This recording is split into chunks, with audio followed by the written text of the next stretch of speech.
Olá, aquele abraço, muito bom dia para você, amigo assinante, telespectador do canal 36.2 da sua TV a cabo, TVC.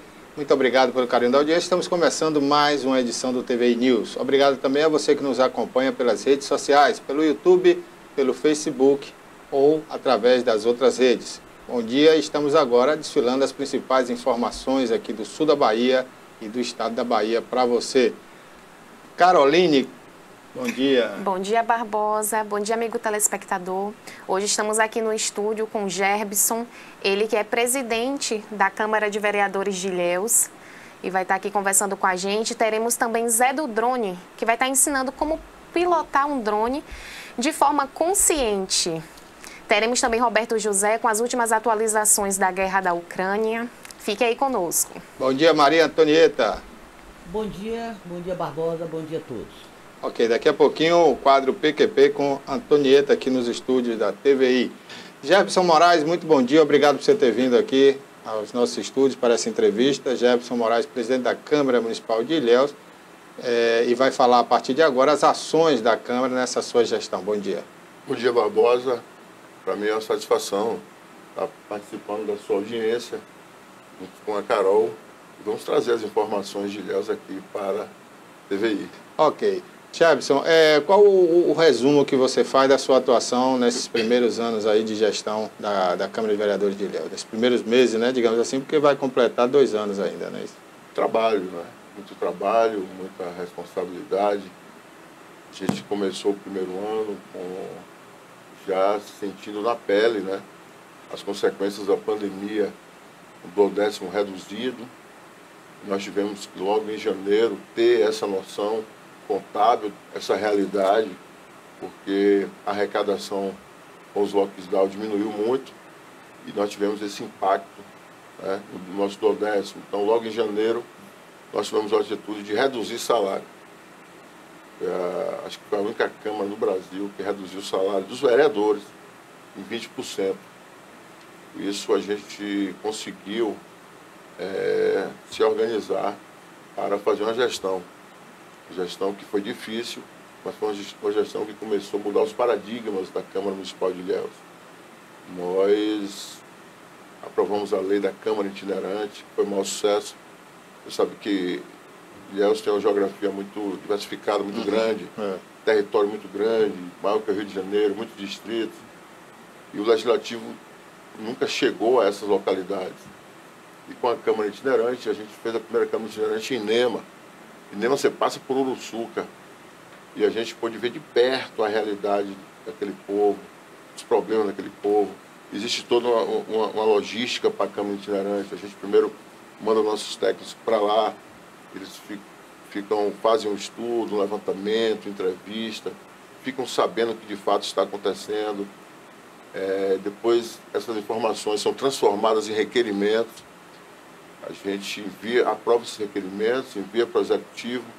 Quando a gente chega lá em Nema, nós já estamos com esse panorâmica todo daquela localidade. E aí a Câmara Itinerante acontece, a gente fala com o povo. Quando a gente volta, a gente vai trabalhar para que esses requerimentos sejam executados, né? E aí a gente volta para a realidade do centro, mas já com a nova Câmara Itinerante já agendada. Isso foi um maior sucesso. E logo após, né, no final do ano, nós tivemos a catástrofe das chuvas. E você sabe que foi uma dor muito grande para o nosso povo, né? Muitas casas derrubadas, povo desabrigado, muita fome. E eu tinha tido uma experiência, Barbosa, de uma crise no óleo. Na época do óleo, o óleo nas praias, eu tinha sido chamado pelo prefeito para ser secretário de Meio Ambiente. Meio Ambiente, Planejamento, Agricultura e Pesca, Indústria e Comércio, tudo em uma pasta. E quando eu assumi, me afastei da Câmara para assumir a secretaria, o óleo começou a chegar. Chegou em Salvador, eu fiquei preocupado. E organizei, junto com o prefeito Mário Alexandre, né, um comitê de crise do óleo. Força Marinha, Exército, Aeronáutica, Corpo de Bombeiro. E nós conseguimos limpar as praias de Ilhéus, né, quase 60 toneladas de óleo. E acabamos sendo exemplo para todo o Brasil. tivemos visita de secretário de Meio Ambiente do Rio de Janeiro, de Vitória do Espírito Santo, para saber como é que Ilhéus conseguiu fazer. Então, quando chegou agora na catástrofe da chuva, eu falei, pô, mas a gente vai ficar, como é que a gente vai ajudar nosso povo? Então, o prefeito fez um trabalho belíssimo, o prefeito Mário Alexandre foi referência na Bahia toda, e paralelo ao prefeito, o Poder Legislativo fez a Câmara Ação Solidária. E a gente conseguiu, com toda essa expertise da crise do óleo, que esse comitê, esse modus operandi foi utilizado pelo prefeito, a Câmara também fez, e arrecadamos mais de 10 mil cestas básicas, mais de 30 toneladas de roupas, e que acabamos de entregar agora essas roupas. Fizemos o shopping solidário, uma estrutura de lojas, onde a gente arrumava essas lojas, entregava acesso àquelas pessoas que sofreram com a chuva, e foi o maior sucesso também. Essas lojas funcionavam onde? Na comunidade mesmo? Na comunidade. A gente armava a estrutura, armamos no Salobrinho, depois na outra semana na Vila Cachoeira e na outra semana no Banco da Vitória, nas comunidades áreas mais atingidas, né? E as áreas atingidas. Esse ano a gente, agora no segundo semestre, a gente começa a executar uma outra lei, que foi aprovada por nós também, que é a Escola Legislativa. A Escola Legislativa, a gente vai montar uma já existe, né, porque a lei foi aprovada, uma instituição educacional da Câmara, do Legislativo. E a gente vai oferecer cursos direto à comunidade. A gente vai fomentar a cultura das comunidades, né, fomentar a culinária da comunidade, maximizar a educação ambiental nas comunidades ilhéenses. E esse trabalho de educação legislativa povo. A gente começa agora no segundo semestre. Ok. Gerbinho, posso chamar assim, né? O pessoal lhe chama assim, né? Da cidade toda, né? Não tem jeito. Como é que está hoje a situação do transporte urbano de Ilhéus, que a gente vê a comunidade rural reclamando muito, e principalmente no final de semana não tem ônibus, né? Eu te falei assim um resumo de ações que foram inovadoras em Ilhéus, mas isso não quer dizer que nós diariamente não estamos preocupados com todos os problemas de Ilhéus. Por exemplo, você falou do transporte. Nós criamos imediatamente, né, nós já temos uma comissão de transporte e a presidência da Câmara deu toda a estrutura para que essa comissão, desde o primeiro dia de mandato, fizesse um trabalho exclusivamente para o transporte. Inclusive, todos os problemas que você vê em Ilhéus existem, e a gente tem tentado mudar essa realidade. O trabalho da Câmara já conseguiu alguns avanços. Claro que não está ainda da forma que o povo merece, né? Por quê? Porque a gente tem um contrato, Barbosa, feito há mais de 20 anos. Como é que você pode dar continuidade em um contrato com causas totalmente fora da realidade atual? Imagine, naquela época não tinha Uber, não tinha motoboy, mototáxi, né? Não tinha lotação. E hoje, depois de 20 anos, a população de Ilhéus praticamente dobrou, porque apesar do que está descrito no censo, um censo defasado há mais de 15 anos. Ilhéus hoje, um censo que diz que Ilhéus tem 160 mil pessoas, a gente não tem menos de 220 mil habitantes. Não existe isso.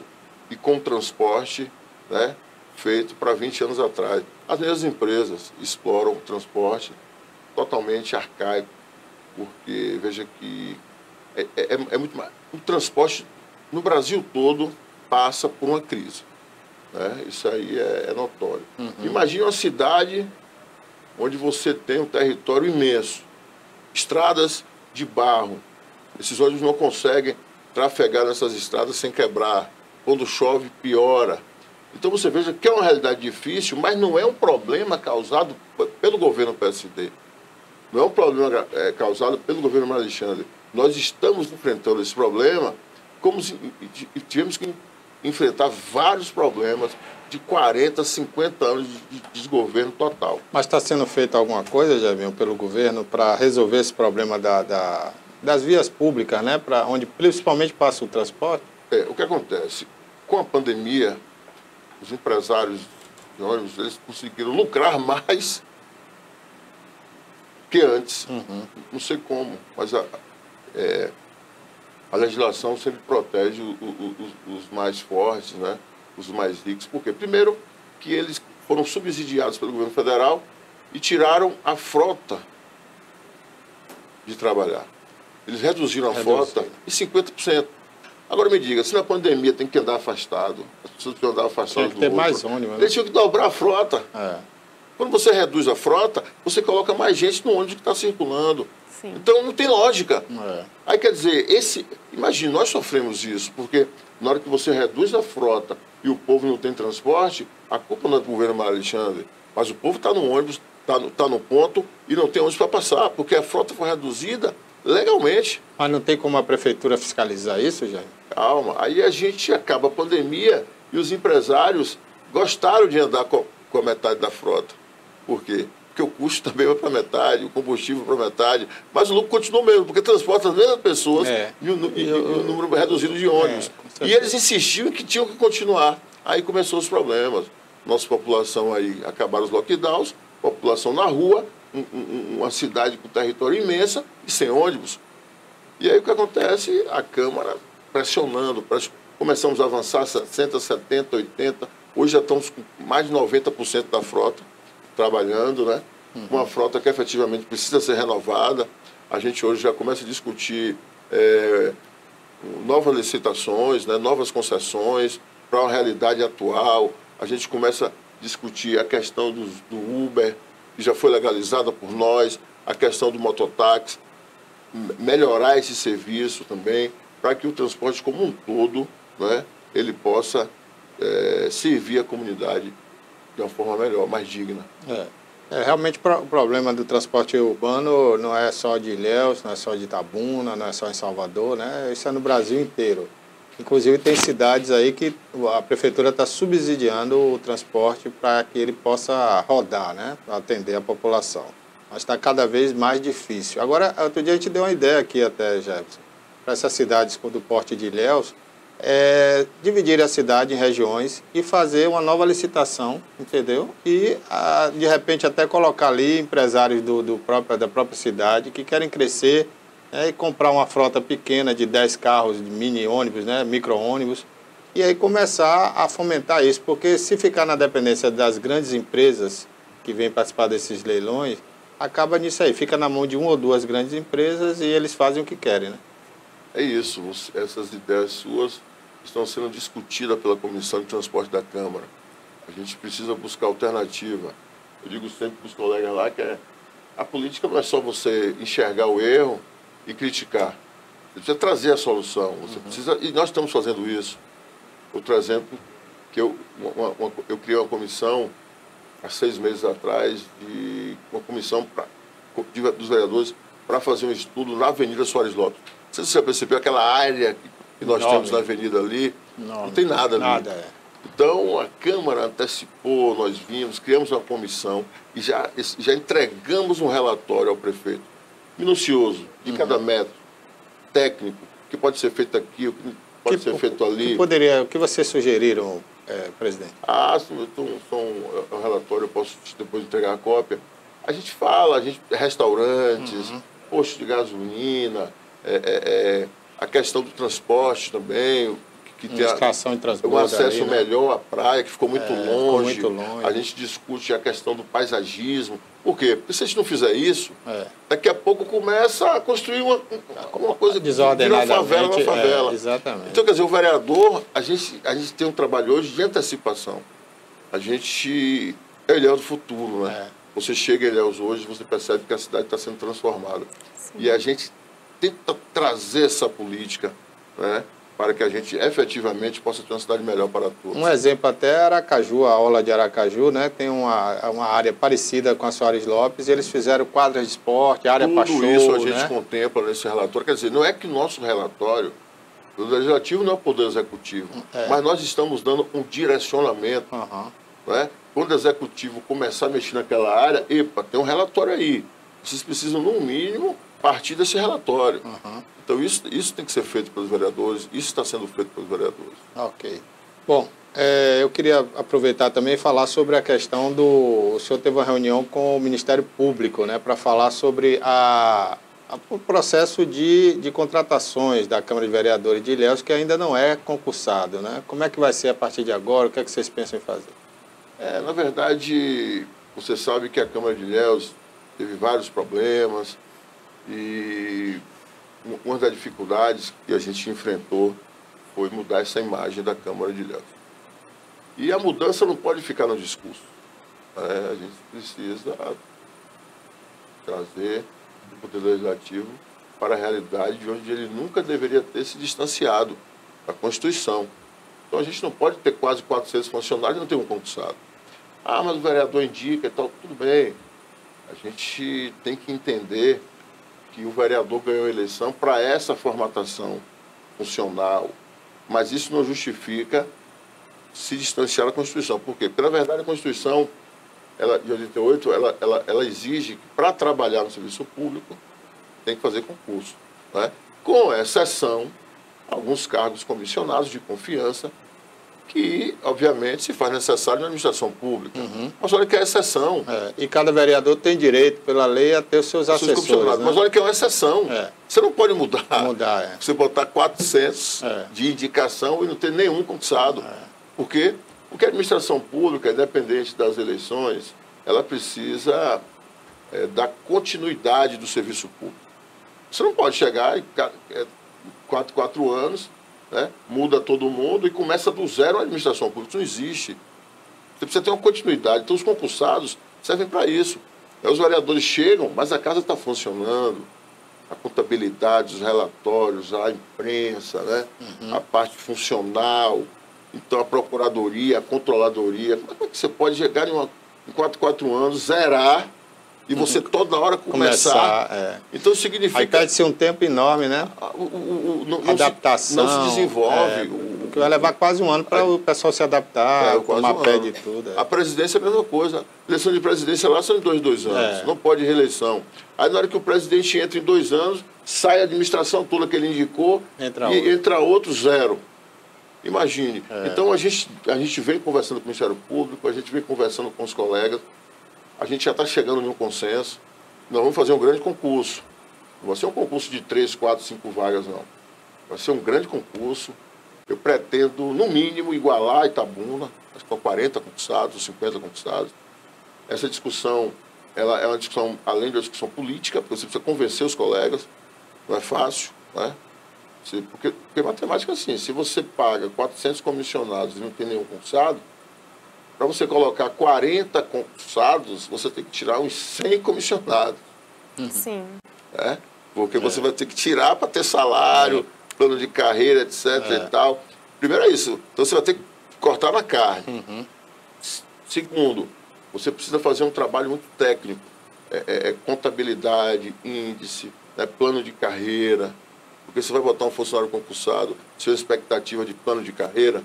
Então, é uma promessa fazer o concurso. Inclusive, eu quero assinar um TAC com o Ministério Público ainda desse semestre.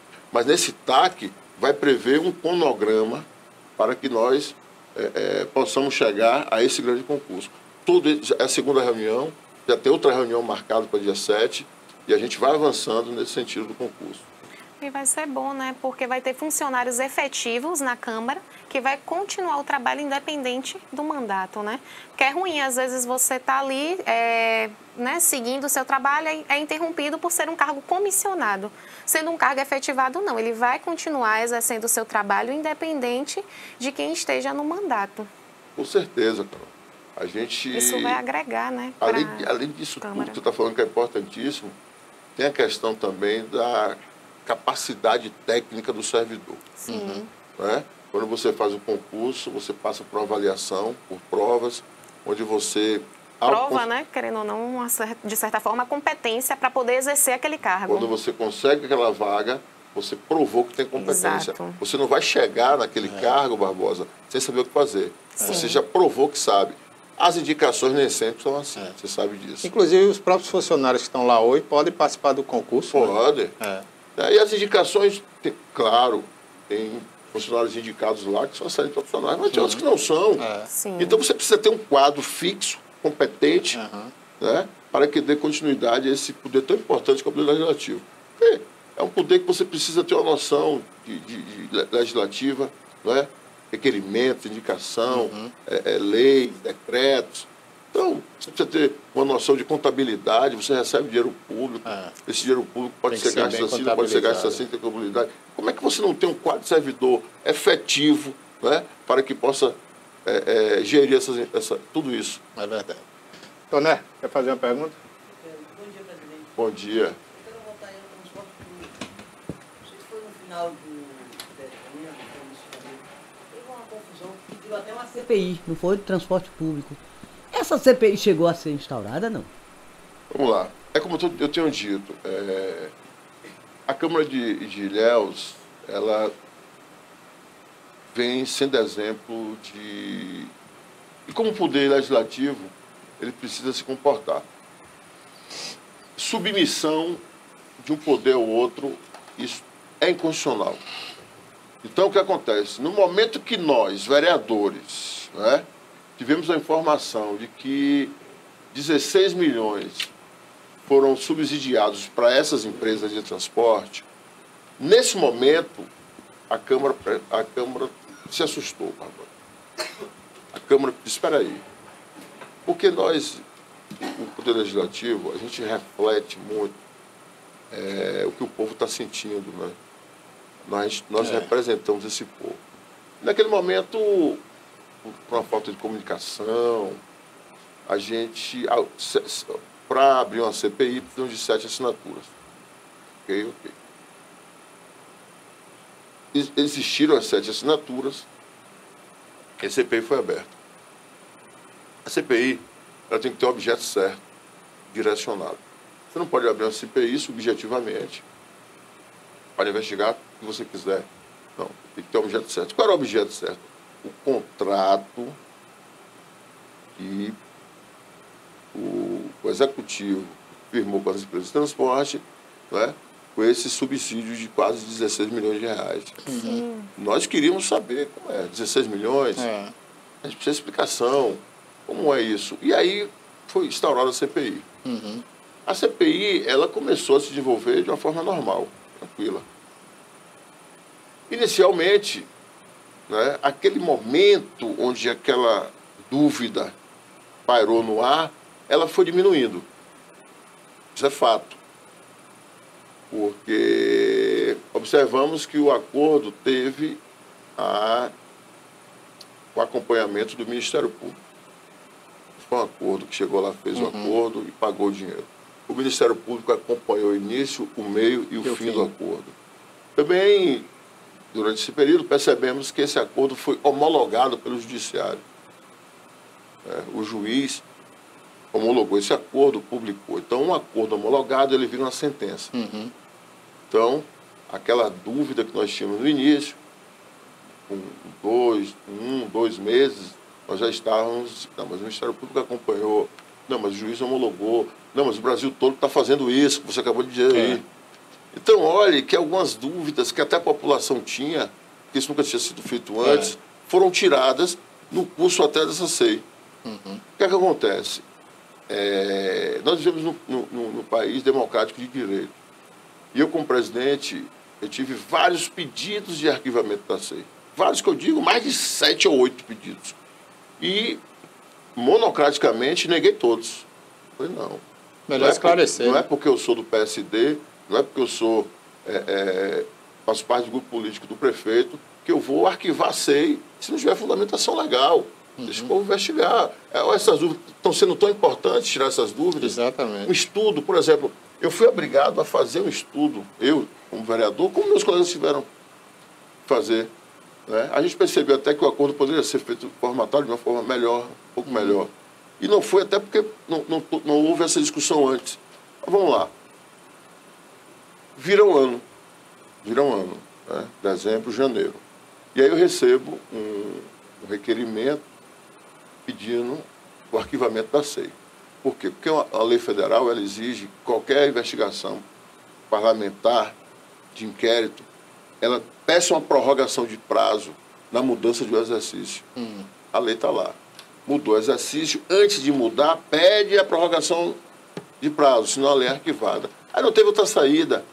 Mas só que mesmo assim, olha só, nesse momento onde eu vi que a lei exigia uma prorrogação, e que eu poderia monocraticamente também extinguir, não fiz isso. Joguei para o plenário decidir. De quem era o requerimento para... O requerimento eram de 3 vereadores. E aí eu fiz o quê? Eu falei, não, o plenário vai decidir isso, nesse momento. Porque eu podia extinguir. Porque os que pediram a extinção, eu neguei a extinção. E eu, como advogado, eu vi claramente que a comissão parlamentar, ela obrigatoriamente teria que pedir uma prorrogação. Beleza? Não pediu. Não pediu, a lei disse que teria que pedir. O plenário é soberano. Então, se o plenário achar que deve prosseguir, o plenário decide que deve prosseguir, mesmo contrário à lei. Joguei para o plenário. Mas aí eu falo sempre que a política é o momento. Aquele mesmo plenário que aprovou a SEI já não tinha tantas dúvidas, já não tinha todo aquele clima Desconfiança. para prorrogar. Para prorrogar. Porque a maioria das dúvidas já tinham sido tiradas. Não é? A gente sabia que aquilo ali foi feito no Brasil todo, Tabuna, várias cidades, Curitiba, Salvador, São Paulo. A gente sabia que o Ministério Público acompanhou, que o juiz homologou. Aí veio outra coisa, e foi discutido. A gente não tem competência para investigar juiz e promotor. Não tem. Quando você abre uma SEI que foi homologada e assinada pelo promotor, você, vereador, vai investigar o promotor e o juiz? Não tem. Então, nesse momento, tudo isso foi levantado. Os vereadores falaram, não, arquiva a SEI. Arquiva. O que isso não significa, se tiver alguma prova, alguma denúncia, alguma coisa, seja estarol da outra. Mas essa foi arquivada. Agora, esse dinheiro é para cobrir o quê? O que as empresas alegam que é o prejuízo com a gratuidade, é isso? Efetivamente, é isso que eu falo. Quando eu falo para você que eu estudei muito, e graças a Deus aprendi muito a formatação desse acordo, eu lhe digo que poderíamos ter um acordo, mesmo acompanhado do Ministério Público e homologado pelo juiz, um acordo diferente. Por exemplo, você sabe, como eu disse, um contrato de 20 anos atrás, onde essas empresas não tinham concorrência. Não tinham concorrência. Agora você tem o Uber, agora você tem os motoboys. Então essas empresas passam a ter uma concorrência direta, diminui o lucro, tudo bem. E o que acontece? O equilíbrio econômico do contrato. Né? Todo o contrato público, ele precisa ter um equilíbrio econômico. Vou dar um exemplo. E tem a questão do interesse público também. O transporte, né, como você falou, é de interesse público. Por que concessão? Porque você concede ao particular para desenvolver aquela atividade que é a obrigação do município. Pública, é a obrigação do município. E você concede uma empresa para fazer aquilo. Quando você concede, você tem um pacto contratual entre o ente público e o privado, ok? Precisa ter um equilíbrio contratual, né? Lucro, manutenção da empresa, pagamento de funcionários, né? E o serviço ser feito com qualidade. Certo? Se algum motivo, né, esse equilíbrio contratual ele é interrompido e que pode, né, nesse desequilíbrio, impossibilitar o desenvolvimento daquela atividade que ela é essencial, né, o governo, o ente público, ele pode equilibrar esse contrato. Né? Ele entra no contrato agora e ele equilibra. Então, está sendo provado que a atividade já não gera lucro. Está sendo provado que a atividade não está sendo feita de forma digna para a população. E está sendo provado que isso não é culpa do particular. Isso é por fatos que têm acontecido notoriamente. Equilíbrio público. Vou dar um exemplo. Você tem um hospital, as pessoas entenderem, mas está pagando dinheiro à empresa, você tem um hospital de câncer, uma cidade pequena, né? Mas que existe muito índice de câncer naquela cidade em razão, por algum motivo. Tudo bem, você monta uma estrutura e esse hospital não consegue, né, ele é necessário ali, mas ele não consegue desenvolver a atividade, ele tem um prejuízo, né? Ele tem um prejuízo de 500 mil mensal. 500 mil mensal, particular. O Estado pode vir, dar os 500 mil ao hospital, dá 1 milhão. 500 mil para equilibrar e 500 mil de lucro. O Estado pode fazer isso. Para não deixar porque fechar, aquela né? atividade, se não existir, vão morrer pessoas. É essencial a vida. Aí vem o equilíbrio. Então, esse subsídio é essa natureza jurídica do equilíbrio que vem o dinheiro para as empresas de transporte, ok? Ok. Mas esse dinheiro público, ele não pode vir sem condições. Esse dinheiro público, tem a contrapartida. ele tem que ter condições contratuais para receber esse dinheiro. Primeiro, olha, eu vou lhe dar aqui 16 milhões, mas você em 3 anos tem que trocar de frota. Eu vou lhe dar aqui 16 milhões, mas você tem 200 ônibus rodando, você vai ter que ter 300. Então, você tem 200 rodando, você vai ter que ter 300. Você precisa exigir melhoras no serviço. Não é assim, tome o dinheiro aí e faça o que você quiser. Entendeu? Então, esse contrato, isso foi feito em todos os contratos que eu estudei, ele traz essas condições. E nós achamos que o contrato de Ilhéus, nesse estudo, nesse curto prazo da CPI, poderia ser feito de uma forma melhor. Entendeu? Mas só isso não foi suficiente para que o nosso plenário reabrisse a SEI. O momento era outro, a situação política era outro, as principais dúvidas tinham sido tiradas, e isso agora está sendo discutido sem a SEI. A Comissão de Transporte continua trabalhando, mas aquele fato gravíssimo da SEI, a gente não tinha mais para um prosseguimento. A nossa família só tem 2 empresas? 2 empresas. E é suficiente para atender a demanda? Não, não é suficiente para atender a demanda. E além de não ser suficiente, as empresas precisam se adaptar para a questão geográfica de Ilhéus. Né? Porque como é que você cobra, por exemplo... São muitos distritos, não?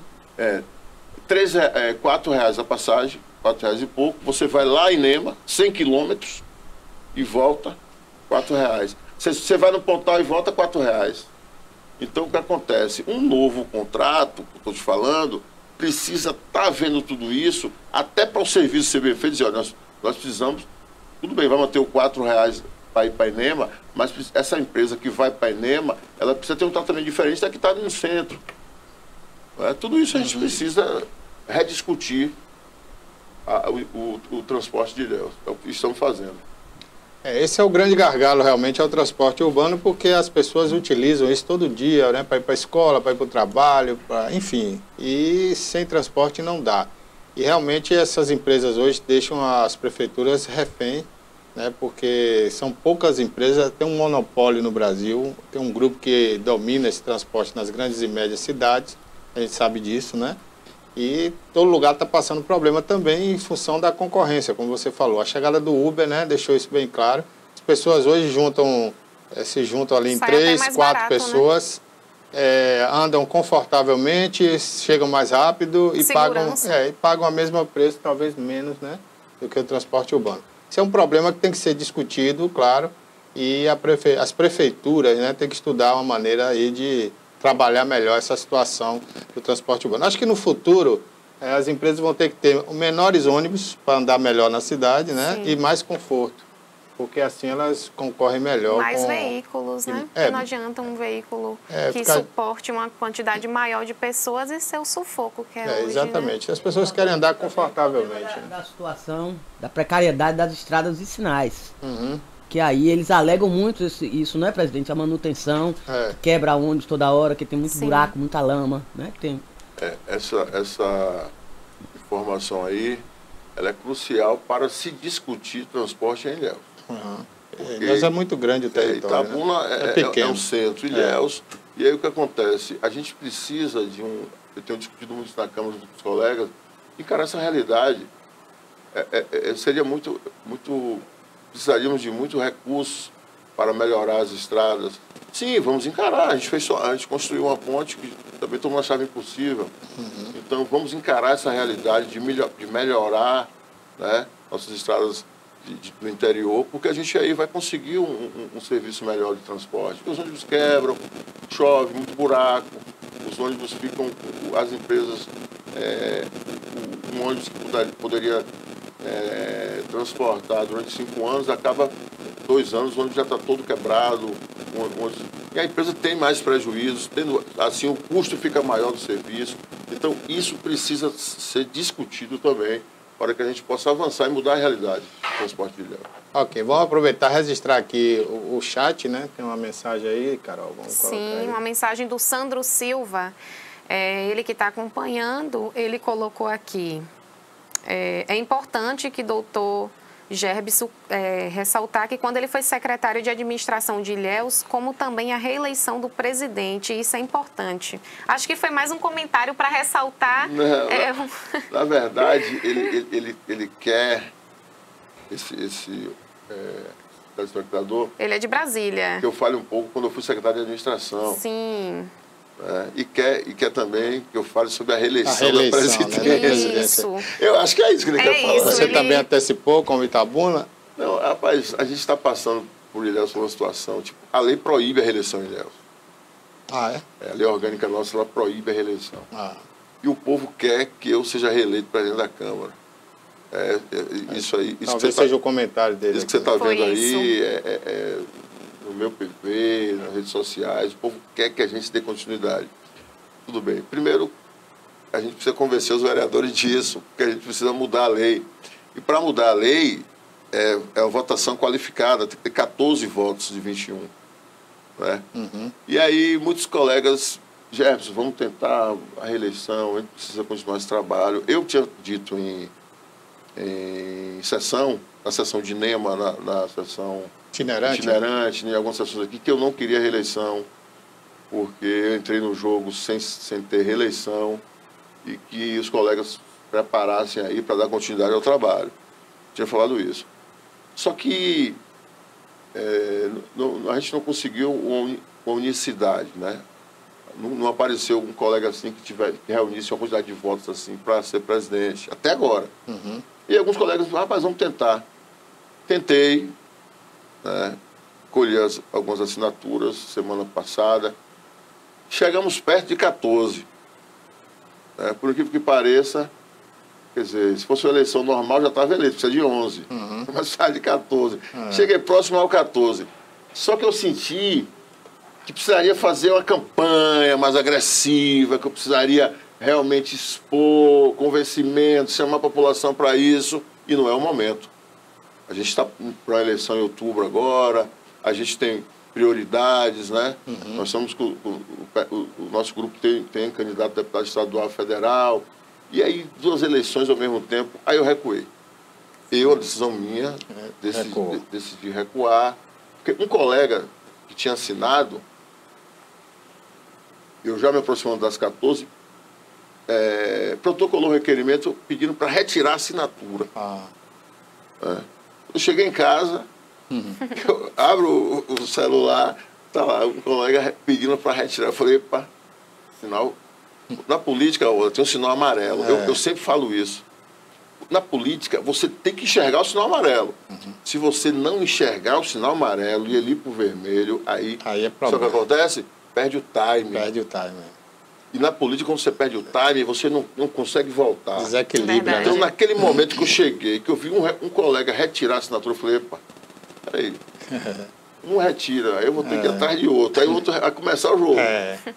Aí, ó. E na política tem muito jogo, né? Na mesma hora eu mandei um áudio pro grupo, falei, ó, turma, vamos Deixa isso esquecer um quieto. pouco essa eleição, vamos tocar o... Não, na lá é verdade, proibida a reeleição. A gente Tem estava uma lei, colhendo né? a assinatura Tem uma lei municipal. para mudar a lei orgânica, para poder antecipar e fazer a reeleição que é proibida. Então, para mudar a lei, 14. Depois, na eleição, com 11, ganha a eleição. Então, não era o momento. Eu decidi, não é o momento, porque eu tenho muita coisa para fazer ainda. Como eu falei, a gente tem a escola legislativa, a gente tem um concurso. Sim. E na hora que você entra em eleição, você esquece tudo. Não tem jeito. E aí eu falei, rapaz, não é a hora agora de entrar na eleição. Tanta coisa ainda para fazer, a responsabilidade que eu tenho, as promessas que eu fiz. Então, vamos esquecer um pouquinho aí, vamos trabalhar. É isso aí. Falar em reeleição, eleição, né? Se comenta nos bastidores políticos de Ilhéus que você vai ser o candidato à sucessão do prefeito Mário Alexandre.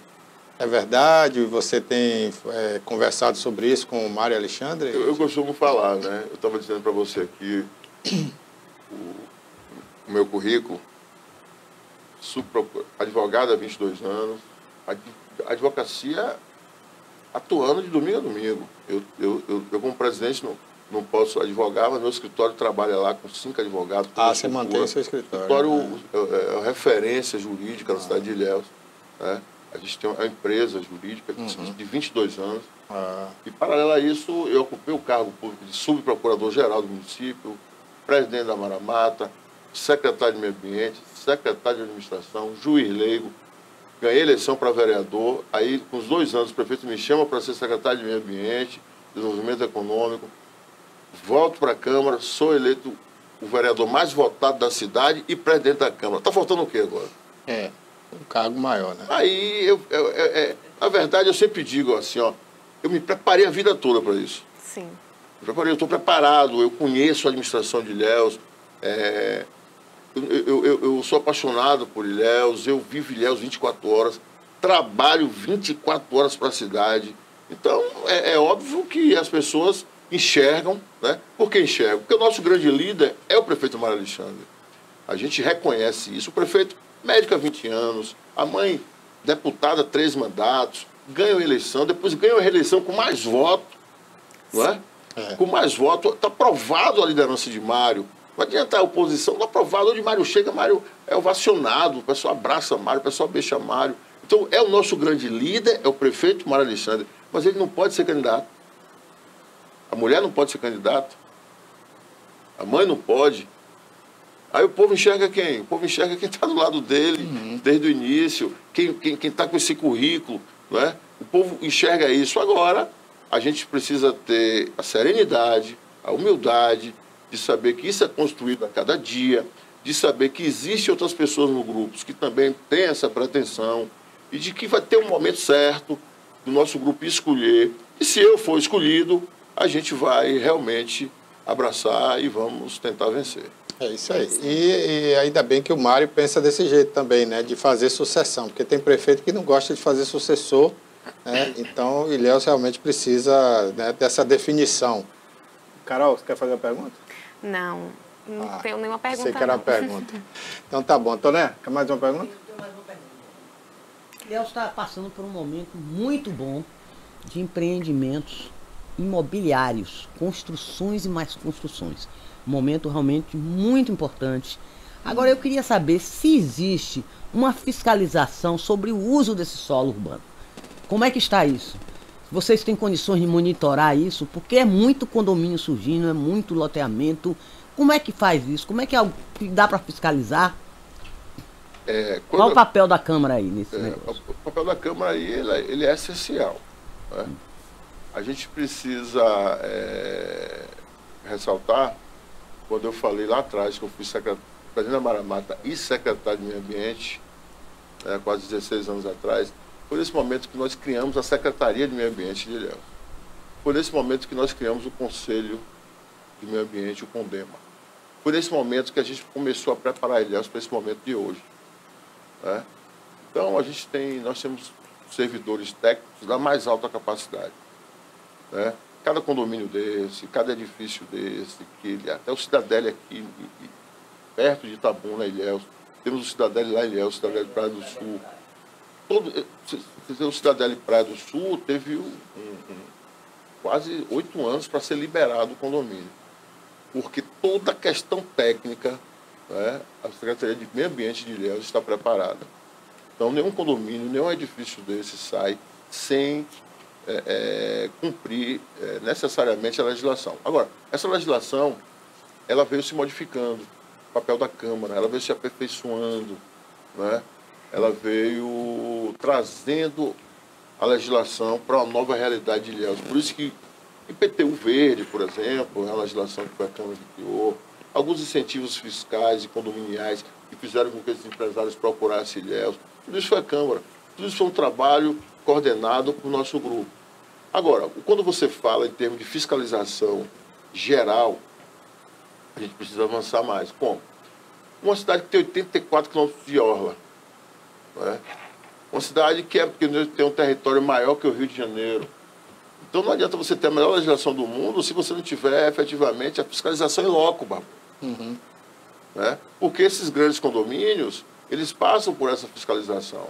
Mas às vezes está surgindo um condomíniozinho lá aleatório lá, esse que vai dar o problema. E quando você chega, já está construído, já tem casa construída, já tem casa avançando. E às vezes até impede um acesso à praia. Pedindo Isso que é problema. Esse que é o né? problema, fechando o acesso à praia. Não é? Então o que acontece? A gente precisa investir mais em uma fiscalização para a realidade do nosso território. Por exemplo, as barracas de praia de Ilhéus. Né?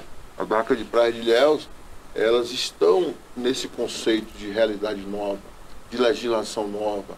A gente vem trabalhando para que essas barracas de praia possam oferecer um serviço com melhor qualidade. Então, a gente precisa melhorar. Porque não adianta aquele governo, Barbosa, que você senta e na hora que você senta, você acha que está tudo bom. E está tudo certo. Não está. Nós estamos há 6 anos, uma cidade que tem 50 anos de desgoverno. Então, tem muita coisa que a gente não conseguiu chegar ainda. E a gente precisa entender isso. Aí é que a oposição é importante. Porque na hora que você acha que está tudo bom, você não avança. Então, a gente precisa melhorar a fiscalização, a gente precisa estar atento para esse momento, porque a gente conseguiu chegar. Cidade que, nos últimos 12 meses, está com saldo positivo de quase 2.000 carteiras assinadas. Uma cidade que você lança um prédio com 300 apartamentos, quando você lança, já vendeu 80%. Então, você chegou em um momento que Ilhéus era Ilhéus sem esperança. Era Ilhéus que achava que nada dava certo. Hoje é um Ilhéus diferente.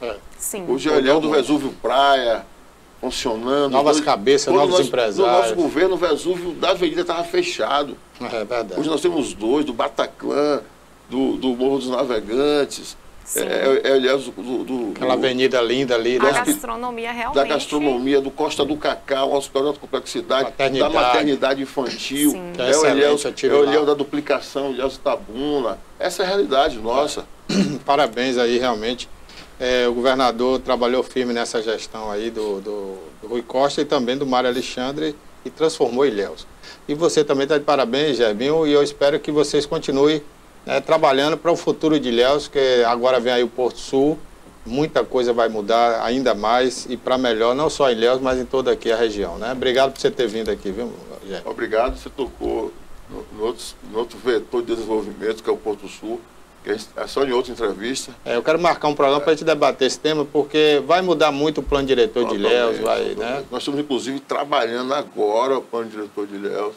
Temos audiências diárias já para trazer essa nova realidade para o papel. A gente tem feito esse trabalho.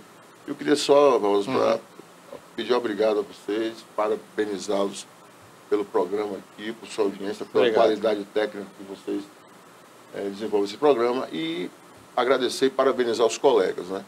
A gente tem uma Câmara realmente muito boa, muito forte, a gente tem defensor público, a gente tem médico, a gente tem professor, a gente tem ambulante que é vereador, a gente tem um índio que é vereador, a gente tem sindicalista, é uma Câmara muito forte. A gente tem, para você ter ideia, quase candidato a deputado estadual vereador, candidato a deputado federal, tem um pai de um vereador candidato a deputado. É uma Câmara forte, uma Câmara pujante, é uma Câmara realmente que precisa ser lembrada e parabenizada. É isso aí. E vamos marcar outras entrevistas realmente para debater outros temas aqui, né? Porque essa a gente falou aí 1 hora e ainda não faltou já tempo. Tem 1 hora falando, né? Passou. É verdade. Pegou na pauta, né? Obrigado, mas foi a primeira, vão ter outras. Vamos ter outras aí, com certeza. E quem vamos sabe... firmar essa parceria da sim. Câmara com a TVI.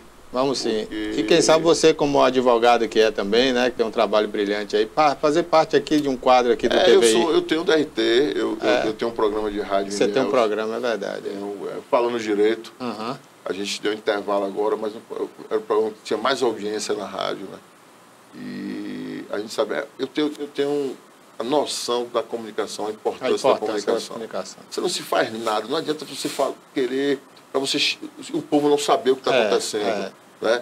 Para passar as informações, sair ali da sala e tomar uma dimensão popular. Então, tem que ter a comunicação, tem que ter profissionais como vocês, a essencialidade dessa atividade de comunicação. Parabéns. pelo belíssimo programa que vocês fazem aqui. Pronto, e vamos ver se a gente faz um quadro aqui do... Falando direito, quem sabe, né? Quem sabe, vamos ver. Obrigado, Jaivinho, mais uma vez, um abraço a você. Agradeço. Ô, gente, daqui a pouquinho temos, né, mais entrevista aqui no programa, mas temos agora também um quadro aí do Direto de Salvador, né, Exato, a gente vai ter daqui a pouquinho o Zé Drone e a gente vai estar falando agora com o Rafa Gandini, diretamente de Salvador, ele que cobriu aí um evento que foi badalado aí na cidade, hein, Rafa? O Vixe. Bom dia, Rafael. Bom dia, Barbosa. Bom dia a todos que estão aí. Rapaz, eu fico na dúvida ainda, você acredita? 2 semanas se é Caroline ou se é Caroline. Aí eu não sei para quem eu dou bom dia. Essa aqui é Caroline Melo. A outra, Caroline Melo, é Caroline. Caroline Melo e Rafael Gandini Melo. Vai ver, a gente é parente, a gente não sabe. Primos. Primos. Olha só, muito bom dia para vocês que estão conectados na TVI News. Hoje, segunda-feira, mais uma semana começando. A gente pede que Deus abençoe todos os nossos caminhos, nossos projetos, porque é isso que importa, né? Já como a Caroline falou, sábado teve uma festa badalada aqui que foi a Vixe. Eu vou falar uma coisa para vocês, viu? Perdi grandes entrevistas por conta do engarrafamento, mas a gente fez algumas imagens de palco e conseguiu bater um papo ainda bem com o Vitor Fernandes. Essa entrevista toda você confere agora aqui na tela da TVI News. Fala, turma! Olha só, chegamos aqui no backstage, na parte onde a imprensa fica, os artistas chegam na festa Vixe. Tá uma loucura isso aqui. Olha só, o engarrafamento, tanta coisa acontecendo, mas eu vou mostrar tudo de pertinho pra vocês. Acompanhe aí, acompanhe tudo.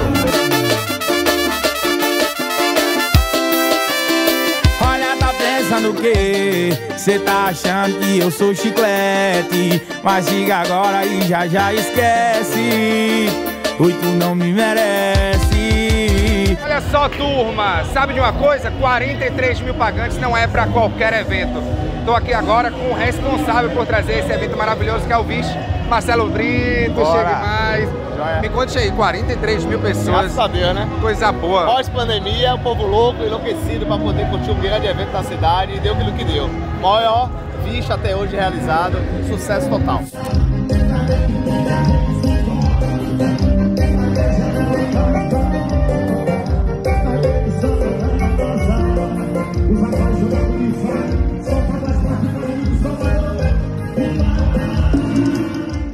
Olha só, gente, show massa, vocês curtirem imagens aí, Vitor Fernandes, agora invadiu o camarim, eu tô aqui, pra vocês que estão assistindo a TV Itabuna, tô com ele, Vitor Fernandes, chegue mais. É nóis, pai, que bom ter você aqui, gostou do show? Rapaz, que showzaço é esse, foi bom? Minha gente, bom demais, energia. Que bom que você gostou, mano. 43 mil pagantes. Recorde de público no Vixe, forró e piseiro. E interessante é que quando foi lançado Salvador, a gente já tinha passado por Fortaleza, Recife, todas essas capitais, e a galera daqui de Salvador falando, a gente vai quebrar todos os recordes que vocês têm. O maior recorde de público vai ser em Salvador e eles cumpriram mesmo.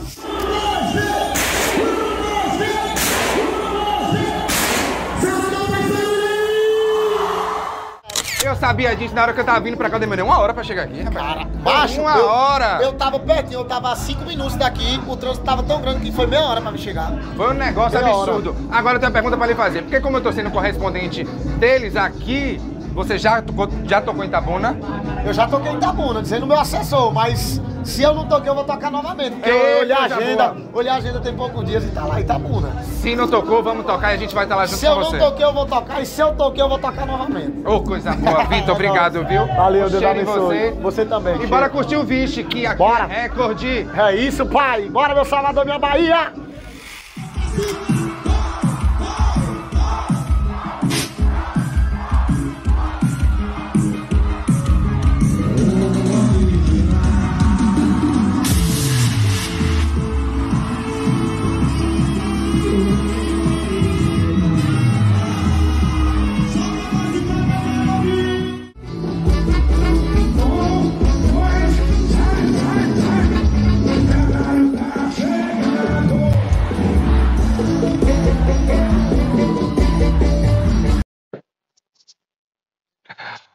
Ô, coisa boa, viu, minha gente? 43 mil pagantes. Por que eu foquei nisso? Porque Salvador parou, minha gente. Você pegava a avenida para chegar lá e você não conseguia chegar no horário por conta do engarrafamento, mas deu tudo certo, viu? Olha só, aproveitar aqui e mandar um abraço especial para Daniela Basílio, assessores de imprensa do evento, Adriana Gramacho, Gustavo Lago. Quero mandar também para Amanda Carvalho, que fez o marketing todo da festa, e para Marcelo Brito e todos os seus sócios da Salvador Produções. Por que eu estou mandando esse beijo aqui?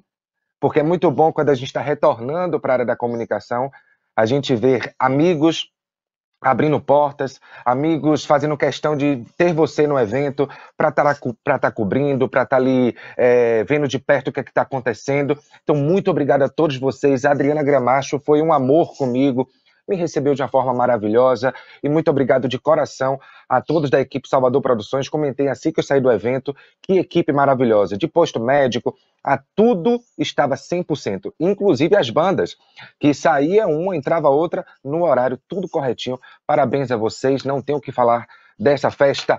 Vixe! Agora, nesse evento tocou quem? Nesse evento tocou Zé Vaqueiro, Tarcísio do Acordeon, Natanzinho, Vitor Fernandes, Xande Avião, e também tocou João Gomes. Agora, deixa eu explicar. Rafa Gandini, por que você pegou só a entrevista? Por conta do engarrafamento. Eu cheguei atrasado no evento, eles deram a coletiva de imprensa e eu só consegui pegar o Vitor Fernandes. Xande Avião não deu entrevista para nenhuma emissora, a não ser, claro, a mãe das emissoras, a Rede Globo. Ele não falou com nenhuma outra TV, nenhuma outra rádio, nenhum outro blog, e decidiu ficar lá, né? Enfim, a gente espera que faça muito sucesso e depois não bata na porta querendo outra entrevista, não é verdade? E agora o seguinte, vamos falar de tempo? Vamos falar do tempo agora, porque nós viemos aqui do evento Vixe, que tocou João Gomes, e chocou todos da internet, porque ele postou um vídeo nos stories chorando. Por que isso, Rafa Gandini? Porque em Recife o bicho está pegando, viu? Infelizmente, hoje, na segunda-feira, 30 de maio, já subiu para 87 o número de mortos por conta da chuva lá em Pernambuco. Isso tudo há uma semana começou essa tragédia em Recife. Só para você ter ideia, hoje, na segunda-feira, foram encontrados 3 mortos na capital de Pernambuco. E às 7h20 da manhã, olha que loucura, o Corpo de Bombeiros fazia buscas por mais 21 pessoas desaparecidas. E para deixar mais a gente triste, a temperatura de Recife agora é de 26 graus e não há possibilidades da chuva passar durante toda essa semana. A gente fica muito triste, a gente fica muito comovido com a situação, porque eu estive em Recife, eu sou apaixonado por essa capital, sou apaixonado por esse estado. E o que está faltando hoje, Rafael? O que está faltando hoje é mobilização, né? O presidente da República, Jair Bolsonaro, acabou de pousar em Recife hoje pela manhã para poder ver como é que está a situação. E eu estou sentindo falta das grandes mídias, dos grandes sites, dos blogs, dos noticiários que ficam todos os dias falando de assuntos bobos. Mas a gente tem 87 pessoas mortas em Recife e eu não estou vendo os blogs, os sites, as páginas de Instagram fazendo o trabalho principal, que é de comunicar, pedir ajuda. Hoje, a digital influencer GK doou 100 mil reais para ajudar as vítimas em Recife. Agora eu quero saber vocês, o que é que vai ser feito pelas páginas de Instagram?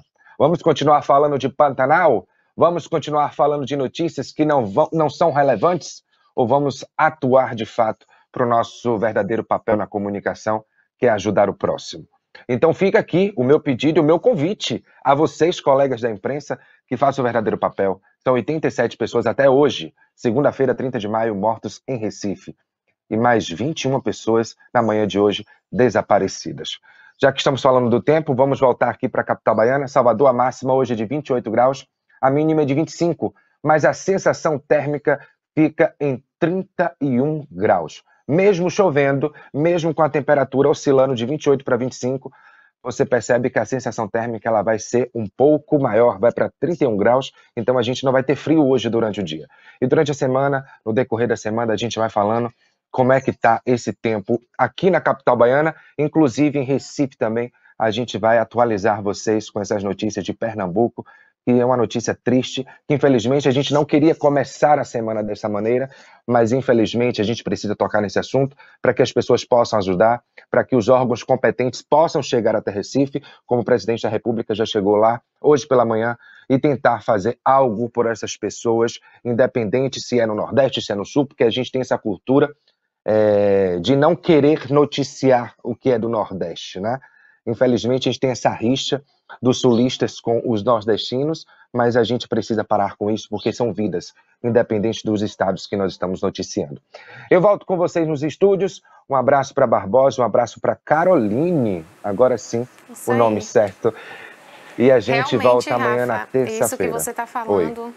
É muito triste o que está acontecendo em Recife. A gente bem sabe porque passamos também por uma situação, né, desastrosa, uma situação natural aqui na cidade, que foi as chuvas fortes, né, que ocasionaram aquela enchente no nosso rio. Então fica o nosso apoio, nossas condolências para aqueles que perderam seus entes queridos. É uma situação extremamente triste, tem sim que ser divulgada, tem que ser comentada, tem que falar, porque querendo ou não, quando a gente fala, a probabilidade de receber ajuda, de receber apoio e de mostrar a gravidade da situação é maior, né? E falando do evento também, que você exibiu aí pra gente, fiquei aqui só na vontade, viu, de curtir aí o Vixe. Falou com o Vitor Fernandes, nem pediu para ele mandar um abraço, rapaz, para mim. Pois é, o tempo é corrido, a gente entra no camarim com esses grandes artistas, Barbosa bem sabe, e eu comecei minha comunicação, não canso de dizer, com Barbosa me ensinando que artista não é ninguém pra gente ficar vangloriando, é pra gente entrevistar, né? E eu fiquei muito triste quando o Xande não recebeu ninguém, ele chegou cedo no evento. Né, o Xande chegou cedo e só quis falar com a Rede Globo, acredito que por contrato, né? Mas a gente tem aquela ideia do artista, ele até é gente boa, sabe? Mas ele começa a colocar pessoas do lado que nós dos bastidores chamamos de hollywoodianos. São os verdadeiros artistas, né? Às vezes o próprio artista não sabe nem o que está acontecendo, mas os assessores, os produtores começam a internalizar que eles que são os famosos, eles que são os artistas em si, e a gente não consegue estreitar esse laço com o próprio artista, mas assim, independente de qualquer coisa, a gente vai estar aqui, a gente vai estar cobrindo, a gente vai estar nas festas, a gente vai estar ali falando o que é verdade, porque, como o Barbosa mencionou, o verdadeiro jornalista é aquele que conta a verdade, não é aquele que fica, né, tapando o buraco, não.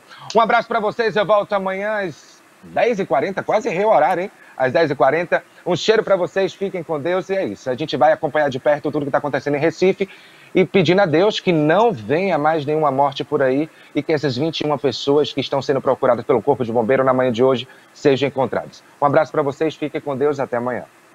Até amanhã, Rafael, um abraço.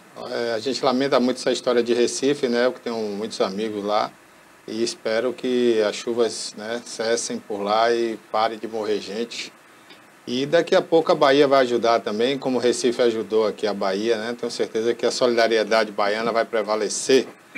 Bom, gente, agora vamos falar de imagens aéreas, né? Que está na moda, agora é drone, né? O drone substituiu muita coisa, muita tecnologia passada e que estão cada vez menores. Eu estou aqui na mesa com um drone aqui, né? Parece um brinquedinho, e é um brinquedinho também, né? Sim. Mas também é útil para você trabalhar, para você fazer imagens aéreas. E eu estou aqui no estúdio com o famoso Zé Drone, posso chamar assim, que é o seu nome artístico, né, Zé? Sim. Com certeza, bom dia. Zé do Drone, Zé Drone. O pessoal fala Zé do Drone, mas é Zé Drone. Zé Drone. E eu tenho visto aí, eu acho que muita gente está nos assistindo também, belas imagens do Zé Drone, né? Inclusive na enchente, você trabalhou muito, né, Zé Drone? Bom dia, obrigado por ter vindo aí. Bom dia a todos os telespectadores da TV News. É uma honra estar aqui com você, Barbosinha, Carol.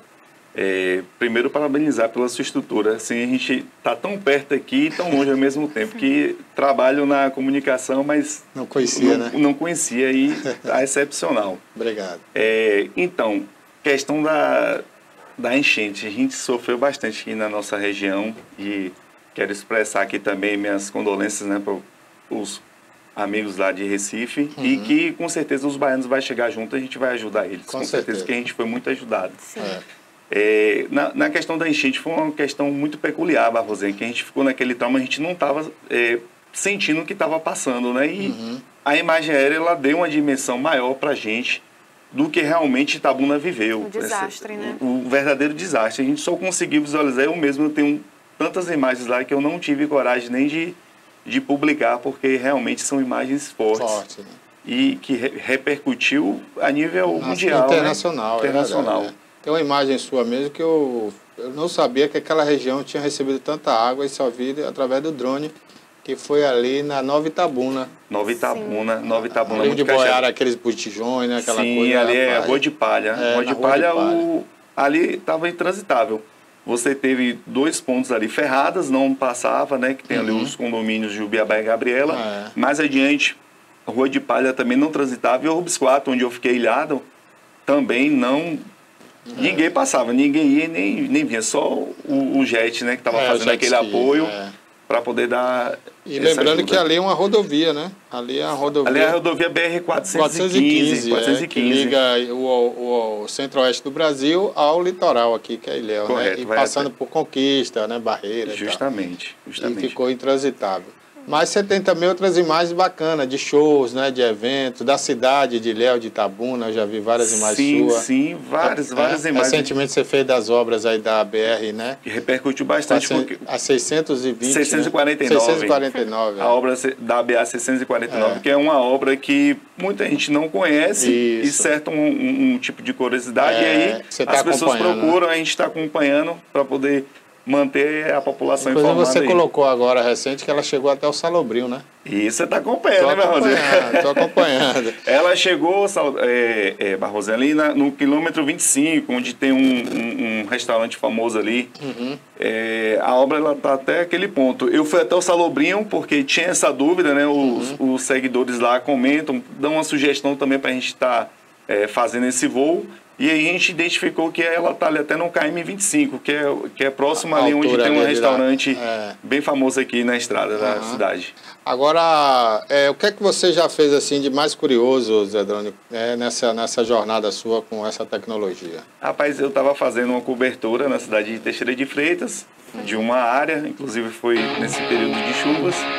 E aí eu notei uma certa curiosidade, né? Uma situação... Eu já fui criança, eu sei como é, e aí eu percebi uma criança dando a volta. Tem esse vídeo no canal. Sim. A mãe, ele aprontou, ele fez alguma arte lá com o irmão, e aí ele correndo. Aí eu comecei a registrar. A mãe correndo, ele dando o famoso signal aqui, né, que a gente fala na Bahia. Meu irmão, quando essa mãe pegou esse menino, ele solou. Aí eu registrei, foi um fato inusitado, mas que eu estava fazendo uma outra situação e a gente...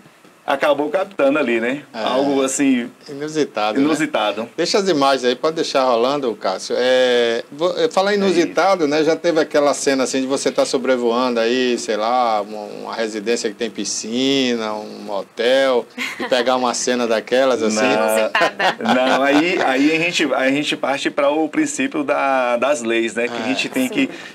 Sim, mas você pode pegar sem querer, né? Mas pode...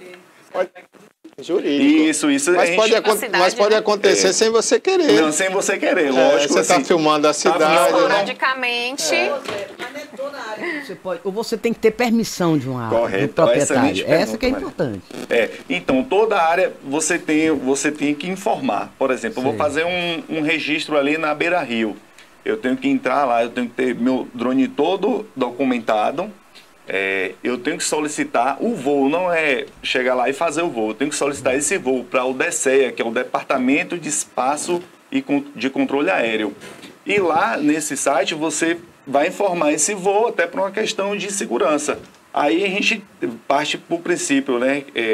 Cabeceira de aeroportos, quartéis, área militar. Esses são áreas proibidas. Por exemplo, um motel. Eu não vou pegar um drone e jogar no motel. Você colocar um drone no motel, você já está fazendo algo ilegal. Então, tem as áreas que você pode voar, mas assim, todas as áreas você tem que formar, tem que ter permissão. Ok, a gente estava vendo ali agora a imagem aérea de Itabuna, né? Ali a ponte Miguel Calmon, né? Que a gente chama Ponte Marabá. Isso. Ali a Avenida Aziz Maron. Isso. O Rio Cachoeira, né? E é uma curiosidade, né, rapaz? Inclusive tem um programa bem produzido na televisão que eu gosto muito, que é o Brasil e o Mundo Visto de Cima, né? Sim, sim, É sim. uma o coisa Brasil visto bacana. de cima Tem um e o mundo mundo visto também de visto de cima. Dá um aspecto, né, né? você não tem nada feio visto de cima, né? Impressionante, né, Toné? Tudo é lindo, tudo é maravilhoso, Verdade. porque você não vê a rua suja, você não vê o mato, né? Com Tudo é certeza. bonito. Então, as cidades ficam bem valorizadas com as imagens aéreas. Essa mesma aí tá linda. Essa A Avenida fididade aí, Beira-Rio, na né? Avenida Beira Rio, realmente Tá linda mesmo. é cena de novela, né? Nem mano? parece, a gente chega e fala assim, nem parece Itabuna, É. né? Inclusive, a gente está produzindo por aí um cima. reality show, né? Que vai ao ar aqui, que é do Desafio de Casais. Já está pronto, né? E tem algumas imagens aí dessa avenida também, da Beira Rio. Ó, essa Bacana. imagem é muito Aí linda. Ilhéus, né? É Ilhéus, é Condomínio Marisol aí. Quem Ah, que é? fala? É, Condomínio Marisol olha aí, ó. Tá parecendo o quê? O Caribe, Ilhas você não Caimã. fala, né? E tá sem filtro, viu, Barbosa? A gente, Ah, é? Eu não gosto de trabalhar com filtro. Mas não. aí Isso é o quê? O sol nascendo? Finalzinho de tarde aí finalzinho já, de tarde. Aí dá pra ver a luz, né? A você luminosidade vê que é uma luz, amarelada. né? Tem Bacana, uma viu? técnica aí, você que é da área de comunicação A audiovisual. fotografia tá linda, parabéns. Sim. Deixa eu ver o que mais aqui. Voltar esse negócio das pedras jurídicas. Olha lá. Eu sou ambiente. Ok. Aí eu tô com um problema com uma pessoa que tem uma fazenda, uma área lá. Eu quero saber se ele tá tirando gado, alguma coisa de errado lá. Essas imagens eu poderei usar na justiça? Pode, eu volto lá Como para prova, como evidência, como é que é isso? Eu volto para o princípio. Toda e qualquer imagem ela tem que ser registrada.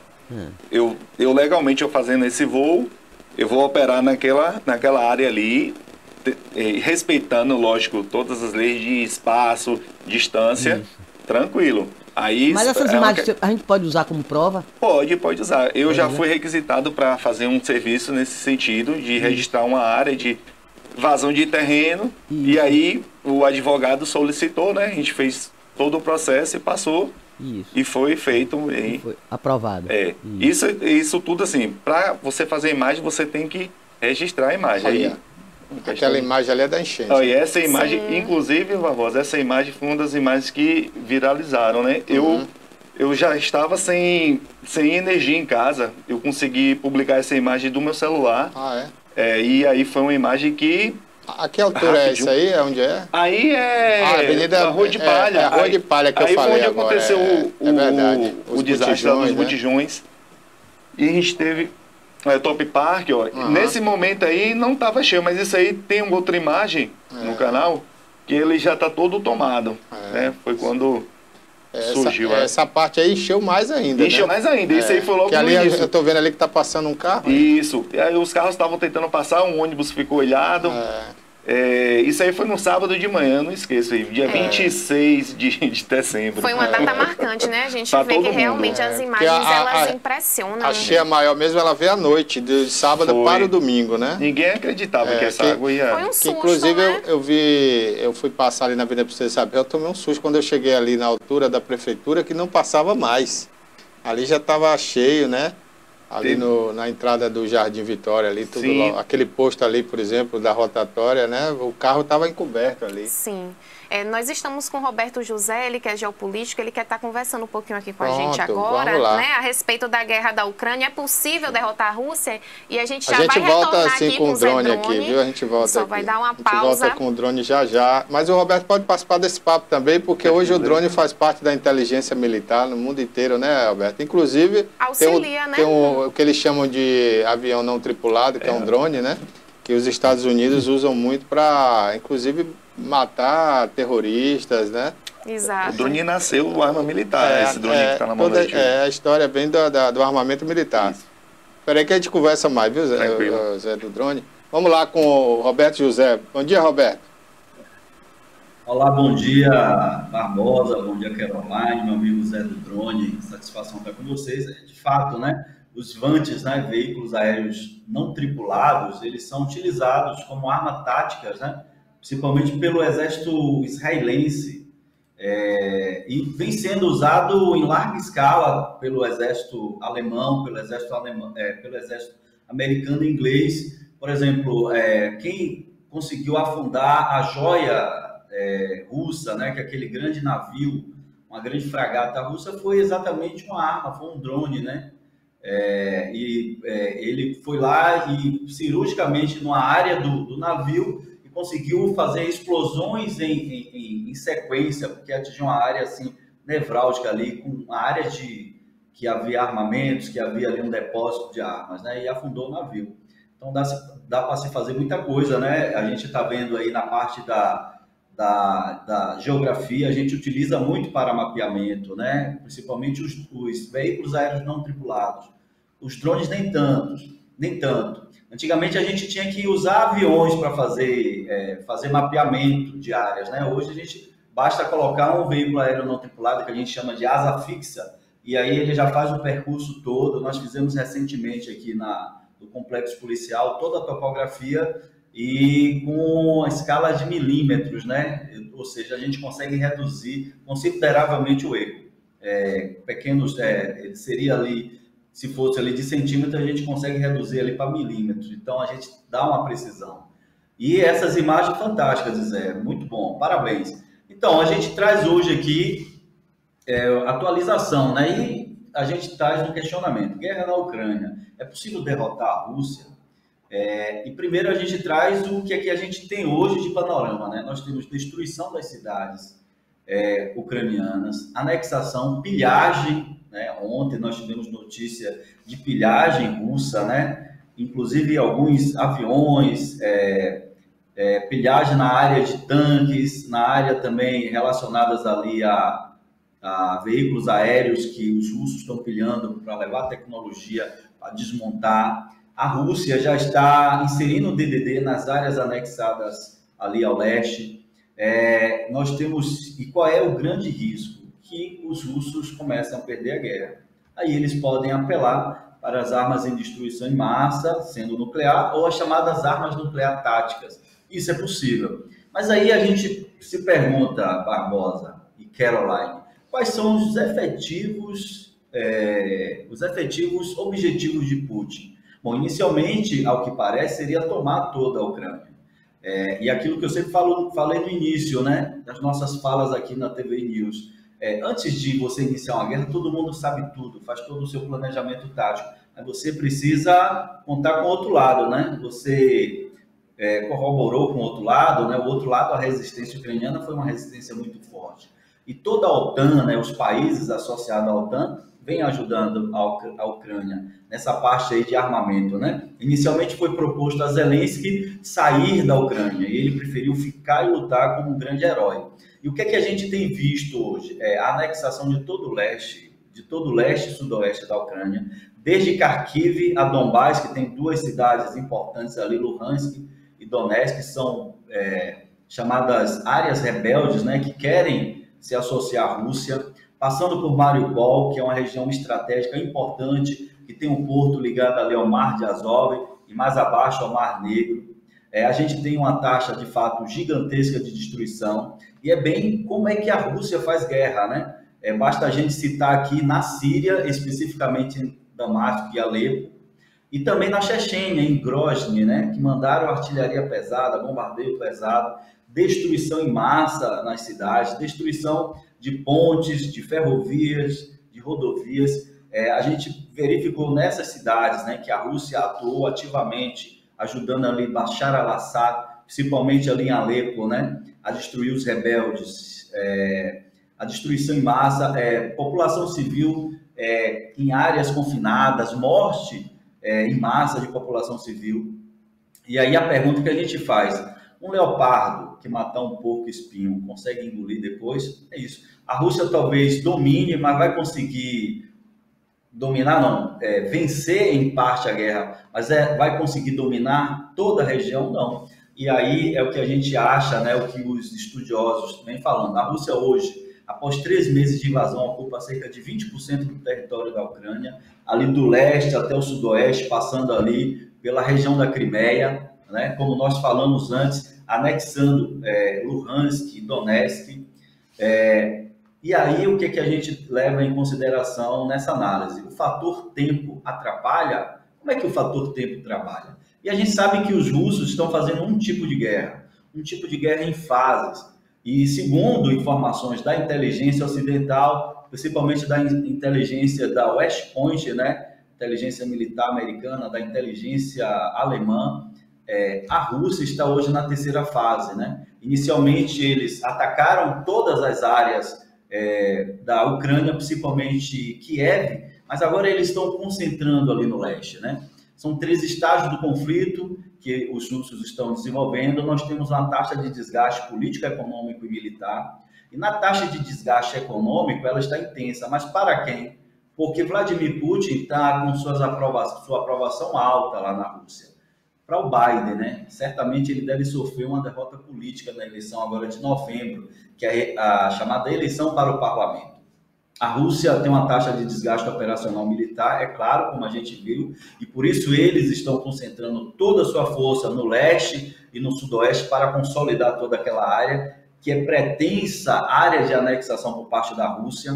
A Rússia, ela deixa de ter, e depois dessa parte que ela considerar consolidar essa anexação, ela deixa de ser agressiva, ofensiva, para ser apenas defensiva, utilizando em pontuações a parte de bombardeios, né? Alguns bombardeios localizados. Ela passa a fazer gestão do território, criando ali uma área de segurança militar muito grande, inserindo os separatistas pró-russos na gestão daqueles espaços anexados, como nós falamos, e eventuais e pontuais ataques por mísseis, por exemplo, os mísseis hipersônicos, lançamento de mísseis a partir de navios e de aviões, como eu falei, como eles bem sabem fazer essa parte de destruição, quando eu citei ali a Síria e Grozny na Chechênia, né?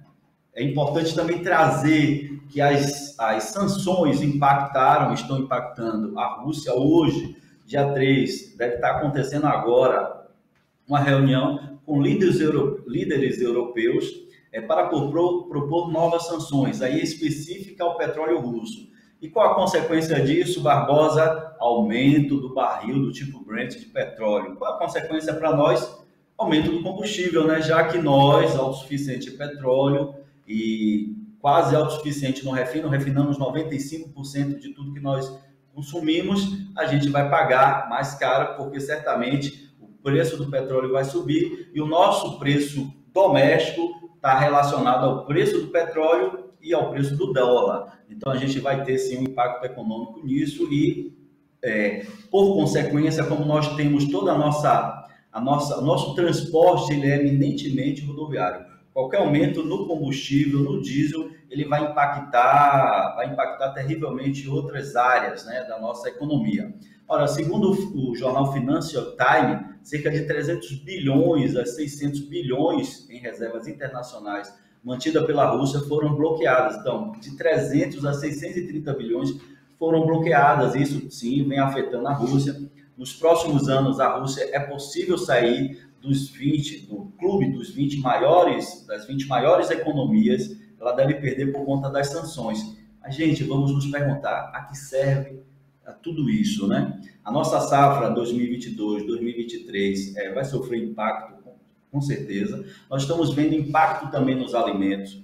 Vimos aqui na semana passada, eu falei que os Estados Unidos, a Rússia e a Ucrânia são os 3 maiores produtores de cereais do mundo e a Rússia e a Ucrânia estão envolvidos diretamente com isso. Empresas importantes deixam o território russo, como a Toyota, a Ford, a BMW, a Adidas, Nike, McDonald's, a Coca-Cola. Esse impacto, ela tem sofrido assim, ela tem uma importância muito grande na economia russa. Aí, por outro lado, a gente tem uma questão importante, que o preço das commodities sobe. Uma das commodities é o petróleo, superavitário na produção de petróleo. Uma parte a gente exporta. Mas a gente também produz ferro, nós produzimos outras commodities como a soja, o milho, e essas commodities entram em alta no mercado internacional, mas devem pressionar a inflação na parte interna. Agora, a grande pergunta, Barbosa, que se faz, e que tenho visto pouco, só li um artigo em inglês que fez esse questionamento, que vem ganhando vulto nisso, os Estados Unidos querem de fato ganhar essa guerra? Ora, como é que a OTAN, de alguma forma, vai convencer o mundo que está ofensivamente ajudando a Ucrânia? Qual é o papel dela no pré-guerra? Ela cumpriu seu papel? Qual era o interesse maior dos Estados Unidos nesse contexto? A questão econômica. A China, só para você citar, só para dar um exemplo, ela teve recentemente um encontro, né? Putin teve um encontro com Xi Jinping na China, no dia 4 de fevereiro, e assinaram o chamado Acordo Sem Limites de Livre Comércio entre ambos. Em dezembro de 2020, a União Europeia assina com a China, fechou um acordo comercial chamado Acordo Abrangente de Investimento. Biden ainda não tinha tomado posse. A corrente de comércio entre chineses e a União Europeia, nesse momento, já tinha ultrapassado o volume com os americanos, né? Em maio de 2021, os americanos, aí diga, o governo Biden percebe essa movimentação, aí a guerra criou uma onda disruptiva que acabou quebrando esse acordo. Então, para a concepção de alguns estrategistas nessa área de geopolítica, há sim um envolvimento. E aí, Barbosa, é importante a gente lembrar, Milton Santos tem um texto chamado da intencionalidade do diabo, né? Todas as ações têm por trás intencionalidades que nem sempre estão postas e nem sempre estão claras. Daí a gente perceber isso. Só para você ter ideia, a indústria da guerra, ela movimenta todo o comércio. O Pentágono, ele tem, para cada míssil, né, aquele Tomahawk, ele custa 1,4 milhão de dólares. E o Tomahawk ele foi usado 2.300 vezes desde a sua produção. O Globemaster, que é um avião de guerra, ele custa 328 milhões de dólares. Um F-22 custa 350 milhões de dólares. E por aí vai. Né? Um tanque russo T-72 custa 4,4 milhões de dólares. Tem toda uma economia por trás disso. E aí a gente traz a questão da nova rota da seda dos chineses. A China, ela hoje é uma grande ameaça para os americanos, do ponto de vista econômico. E talvez o que se diz é que os Estados Unidos têm um interesse econômico nisso, porque movimenta toda uma economia. E as movimentações demonstram isso. É muito mais uma preocupação com a China do que uma preocupação com a guerra em si, com a Rússia, com a Ucrânia, né? Há uma movimentação econômica por trás disso. O preço das commodities crescem e aí a gente vê, né, esse grande dilema que a gente está encontrando nesse contexto da guerra da Rússia, né, da invasão da Ucrânia pela Rússia. Com você. Praticar. Nesse contexto da guerra. Ok, Roberto, desculpa aí, é que eu tô tendo que ouvir você pelo celular, que aqui teve um probleminha de retorno e o celular tem um delay gigante, né? Aí você acabou de falar aí, mas aqui para mim ainda não tinha acabado. Mas faz parte, viu, Roberto? Faz parte. Desculpa aí. Bom, essa guerra realmente está deixando todos, né, apreensivos, inclusive por conta dos preços, né, que aumentam. Quando você falou aí já nos seus comentários, o combustível aumenta e aí aumenta tudo por conta da nossa malha viária que é problemática. O transporte no Brasil é todo feito por caminhões, né? O diesel ainda tem um subsídio do governo, né? E hoje tem muita gente usando o diesel também em carros de luxo. Então tudo isso vai complicando a situação, né? E vai aumentando os preços. O diesel outro dia estava mais caro do que a gasolina, né? E o álcool. Então, sim, é impossível isso para o Brasil, um país que depende do diesel nos caminhões, né, Roberto? É isso. Eu sempre costumo dizer, né? Algumas áreas estratégicas, o governo precisa agir estrategicamente. Por exemplo, na produção de energia, a gente não pode dar só à iniciativa privada o controle disso. O Estado precisa ter um controle de dizer como é que vai acontecer. Porque a energia precisa chegar nos grandes centros, mas eu preciso também, de uma forma social, levar a energia rural para o pequeno produtor rural. Eu preciso inserir o pequeno produtor rural no contexto. E quando eu falo em energia por hidrocarbonetos, que é o combustível, para um país como o nosso, que deixou de investir em ferrovias, hidrovias, transporte de cabotagem por conta de um lobby das montadoras, ou seja, nosso transporte de mercadorias, ele é todo feito majoritariamente pelo sistema rodoviário. Qualquer aumento no combustível, ele vai impactar em cascata o aumento de todas as mercadorias, né? Vai inflacionar, como a gente está numa perspectiva de inflação acima de 2 dígitos esse ano, em razão muito da política de combustível. E a gente tem visto, né, que a Petrobras, a partir do governo Michel Temer, mais Michel Temer, mais acentuou-se na política de Paulo Guedes, né, que é o cara que entende economia nesse governo, que é da Escola de Chicago. A Escola de Chicago prega exatamente isso, a supremacia da iniciativa privada em detrimento das ações estatais, né?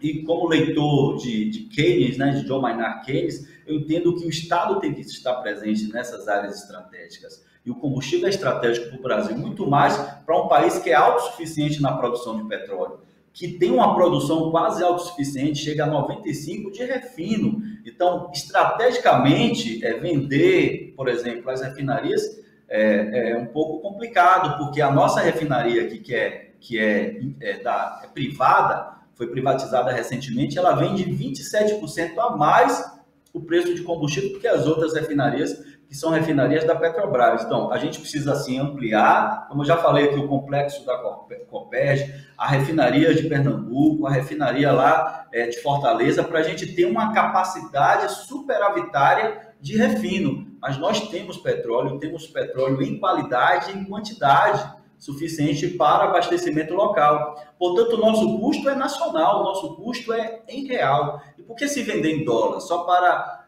acariciar, afagar esses investidores, especuladores?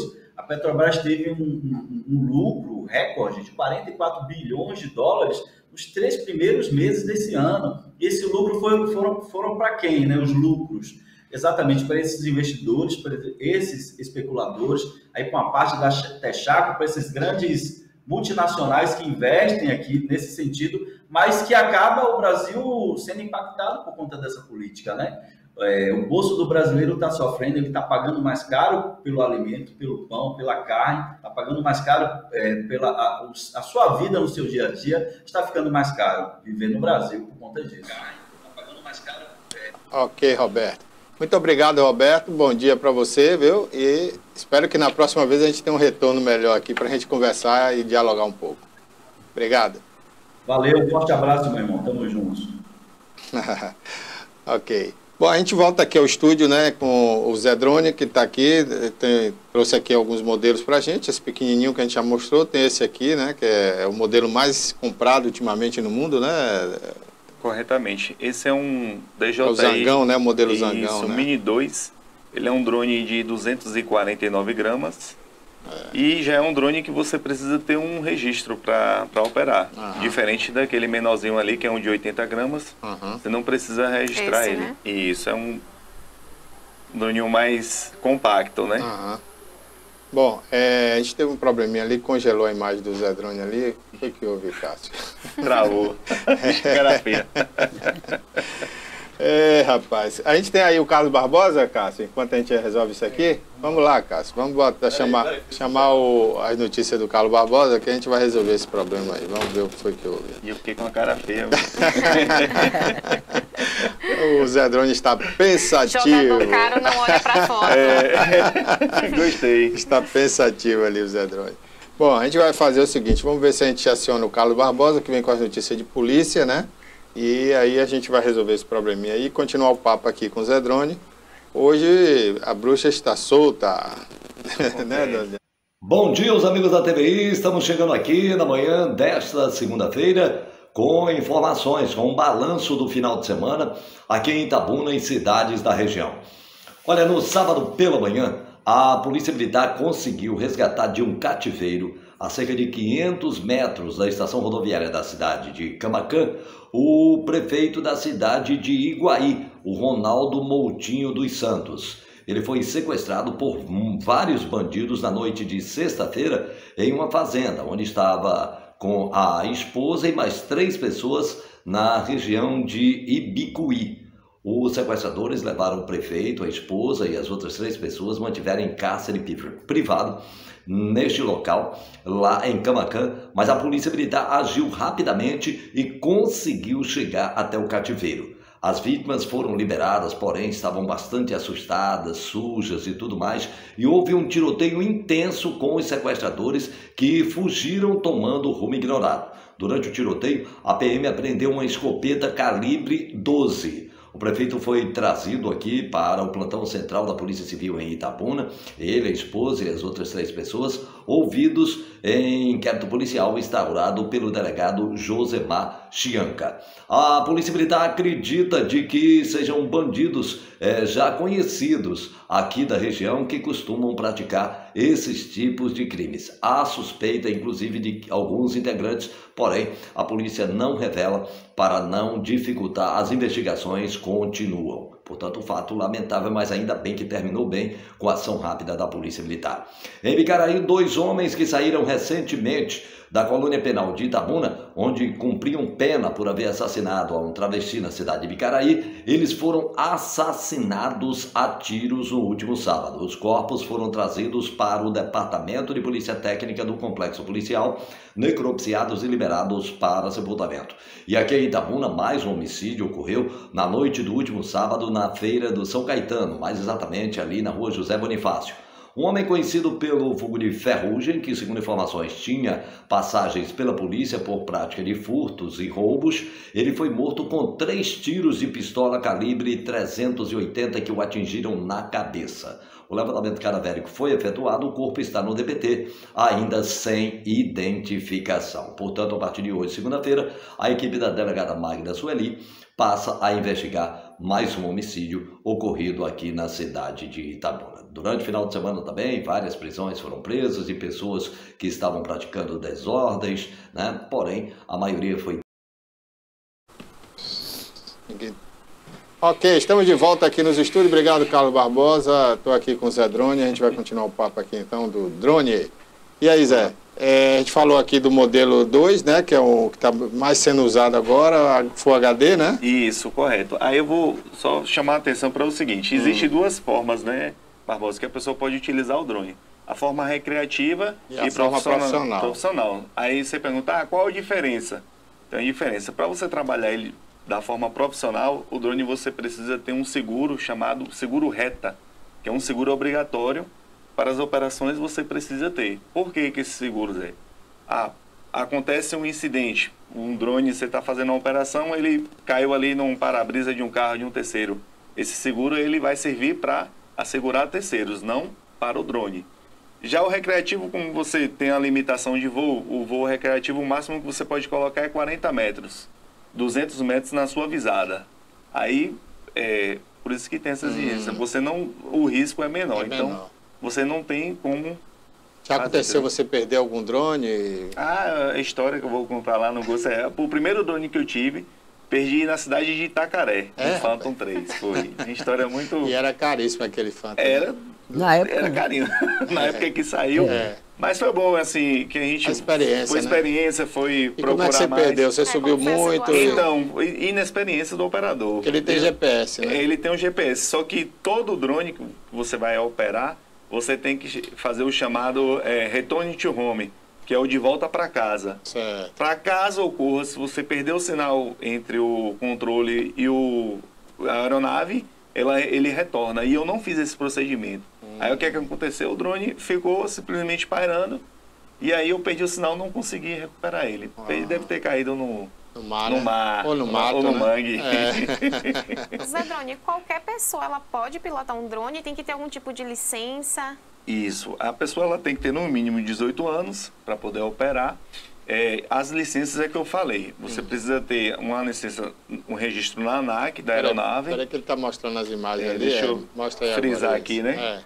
Isso aqui é o... a ANAC, né? É a aeronave que você precisa registrar, certo? Essa aí no caso do profissional. No profissional e o recreativo também. O recreativo você também, precisa registrar. Um drone é o chamado sub 250 gramas, que é a partir desse aqui você já precisa ter essa regulamentação. O registro no caso do rádio, né? Porque você está trabalhando com radiofrequência. Aí você tem que registrar ele na Anatel, que é outro departamento. Outro departamento. Aí tem lá o terceiro registro, que é o do DCE, que eu falei aqui, que para o operador ele solicitar esses voos.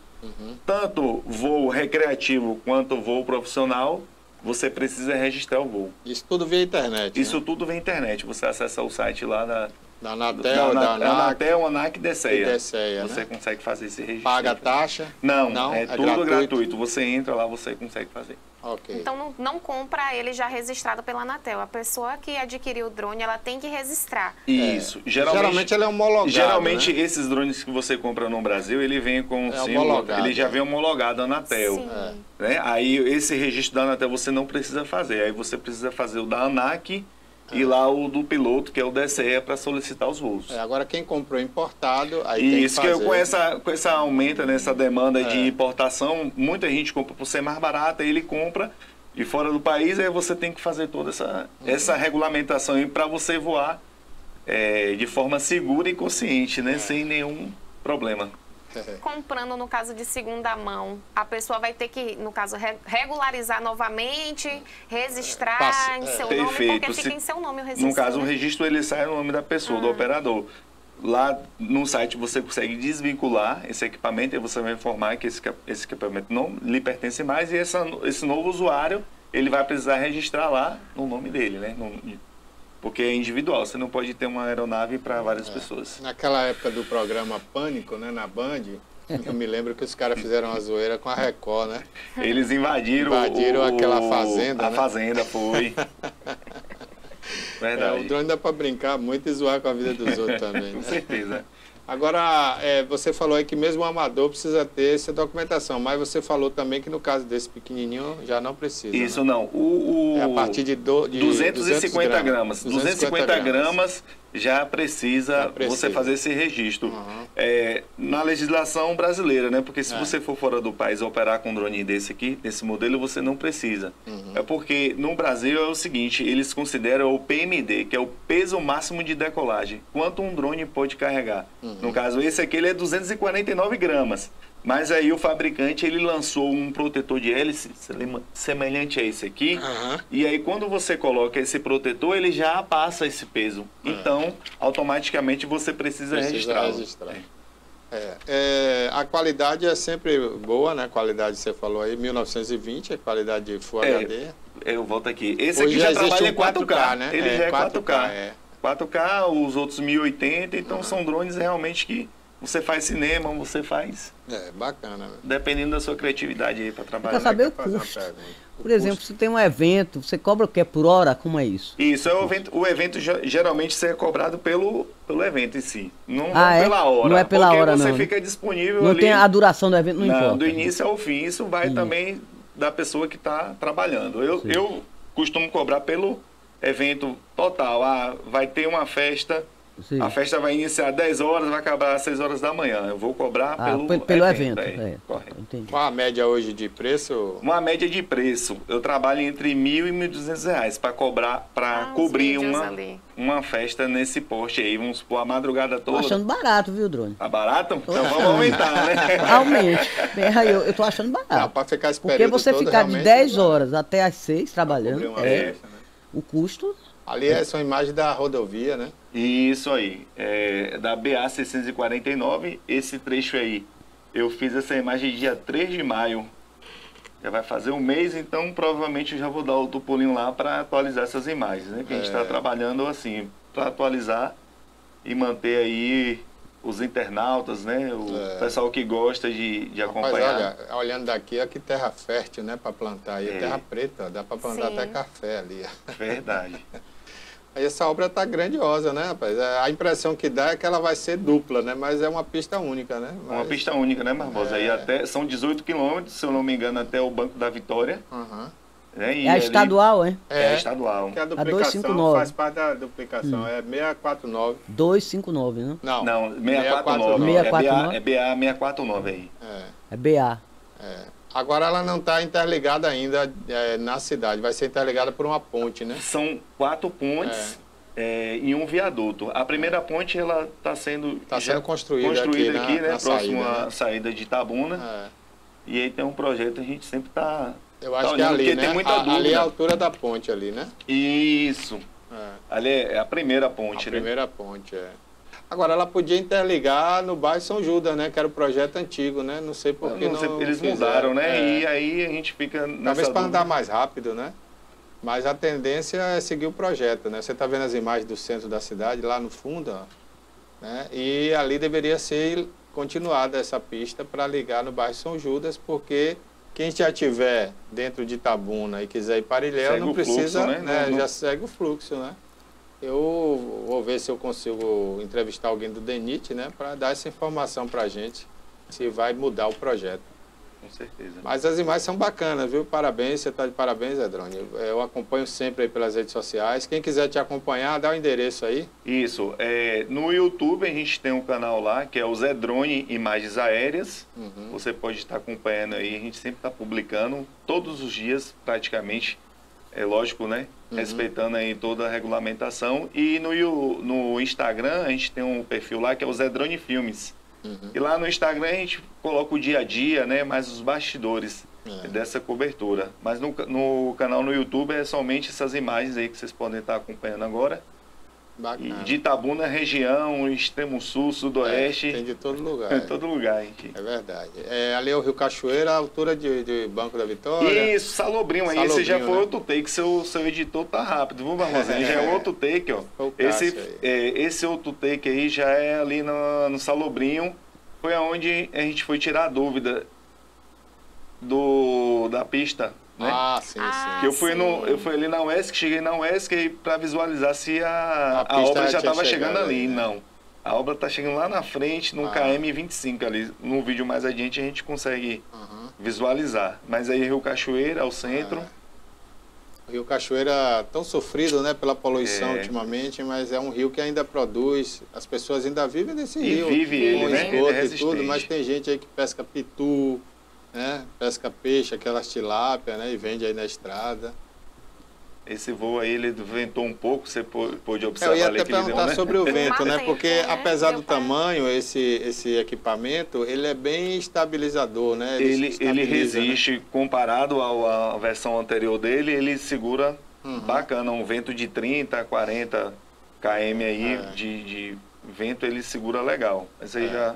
Por exemplo, esse lugar que você está passando aí, 200 metros mais ali a margem direita do rio, nesse caso você vinha ali no sentido de Itabuna, né? Isso, que eu estou vindo... ali já seria complicado, porque tem uma rota de aviões ali que passam baixinho, né? Justamente. Eu acho que eles passam 1 quilômetro ou menos. Ele lhe dá uma informação, aí você não pode... Essa área de cabeceira de pista, você não pode sobrevoar e... No próprio aplicativo ele lhe dá, né? Ele indica essas zonas que é chamado no-fly zone. Você não pode sobrevoar. Ali é o Salobrinho, né? É o Salobrinho ao fundo ali. O Salobrinho eu fiquei impressionado, porque eu nunca tinha feito uma imagem ali, geralmente fazer da UESC. Parece pequeno, né? Parece pequeno, mas é muito grande. Eu costumo falar ali, quando a gente passa na pista, né? Que o Salobrinho é grande, não parece quando você olha ali. Eu já fiz uma pesquisa aí, quando eu estava estudando, né? Aí no estágio a gente fez uma pesquisa de opinião aí dentro do Salobrinho, andamos todo esse lugar. Realmente é muito grande, né? Muito grande. Já estou retornando, aí a gente vai fazer esse take retornando no sentido da UESC. Ali é aquele condomíniozinho próximo ao UESC, né? Isso, correto. Bacana. Essa rodovia é linda, rapaz. É pena que ela é muito perigosa e as pessoas fazem com que ela fique mais perigosa, né? Pilotando, né? Irresponsavelmente. Ultrapassagens indevidas. Com certeza, Barbosa. E uma coisa que a gente pode observar é que depois que foi feito esse alargamento, o pessoal não está respeitando que ela é 60 km. Você passa nela e os caras estão passando a 100, 120. É verdade. Não, outro dia eu ia, né, na pista normal, a velocidade que pede ali, 60 km. E o pessoal estava incomodado atrás e acabou pegando a pista que é pela direita, né? Pela direita, né? Eu achei um absurdo. Então, o povo realmente não está preparado para ter uma pista larga, uma pista boa, né? Mas, enfim, e eu disse aí, aproveitando, estou mostrando as suas imagens, né? Eu disse aqui... Aí é a ponte. Aí o local da ponte, né? Que está sendo construída agora, que eles chamam de obra de arte, né? Vai ser a primeira obra de arte aí da rodovia. Agora eu disse aqui que o governador poderia ter duplicado aquela pista mesmo. Acho que com 6 metros a mais ali tinha resolvido o problema, porque você vê que só tirou o acostamento, né? E praticamente dá para duplicar. Imagina se você aumenta 6 metros ali, duplicaria aí mesmo e facilitaria tudo, né, Toné? Com certeza. Eu acho que gastaria menos dinheiro do que você construir 4 pontes. Agora essa obra vai ficar pronta que dia? Não, segundo o governador, é obra para um ano e meio. Um ano Se e meio. olhar na placa lá, tá 20 meses, né? 20 meses, né? 20 meses. Um ano e meio aproximadamente. Vamos ter esperança, né? Para quem esperou tanto, né? É porque hoje, olha, 20 meses é nada, né, Trulli? As pontes hoje, Toné, elas são pré-moldadas. Então, por exemplo, a gente mostrou ali, olha lá, a terraplanagem está pronta, né? Isso. Ali, quando você menos esperar, eles vão fazer as pilastras e vem um guincho e bota a ponte em cima, é rapidinho. Então, isso é o menos demorado. O que vai demorar mais é a compactação do barro e o asfaltamento, né? Mas as pontes são rápidas. Acabamento, sinalização. Ali está vendo uma travessia de boi, o Drone pegou ali. O Drone pegou ali, ele vai fazer um zoom agora. E aí esses são uns fatos inusitados. Eu estava registrando a ponte, aí, olha que beleza isso aí. Os bois atravessando. Eu assisto isso aí, eu relaxo em casa, os bichinhos atravessando, bebendo água. A gente podia fazer um programa aqui, né? Vamos ver a região de cima, de né? Cima. Mostrar todas as cidades aí, você que é especialista nisso aí. Dá pra fazer. O sul da Bahia é visto de cima. O sul da Bahia é visto de cima. Vamos fazer aí. Já tem um nome, né? Vou cobrar, viu, Zé Drone? Tonieta não tá boba não, né, Tonieta? Tonieta tá ligeira ali no pensamento. Tá aí, gente. Essas imagens são do Zé Drone, né? A marca dele acabou ficando atrás da logo aí da TVI. É do Zé Drone, tá dando uma entrevista aqui, falando sobre a utilização do drone como meio profissional. Essa logo dele foi feita, inclusive... Tira aí, Cássio, de novo aí. Essa logo dele foi feita em cima do modelo anterior do drone, que era o Phantom, né? Isso. Tá aí, Zé Drone. E aí vocês estão vendo a rodovia Ilhéus Itabuna pelas lentes aqui do drone do Zé Drone. Ô Zé Drone, eu tenho uma dúvida. Quando você pega um evento, por exemplo, para filmar, quão baixo o drone pode chegar em questão de altura? Excelente.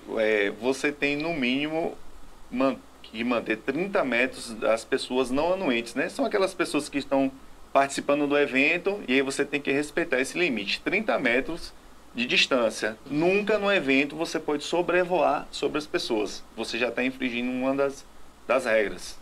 Eu estou vendo aqui que seu drone já está um pouquinho, né, amassado aqui. Ele caiu, foi? Esse aqui foi na árvore, a gente testando aqui na TV, fazendo uns testes. Eu conversando, aquela coisa. Você conversa no telefone, sentido, né? No telefone que testa sinal, chega link. O drone bateu na árvore. É como se diz, dois sentidos não assimilam. Não funciona não. Não assimilam nada.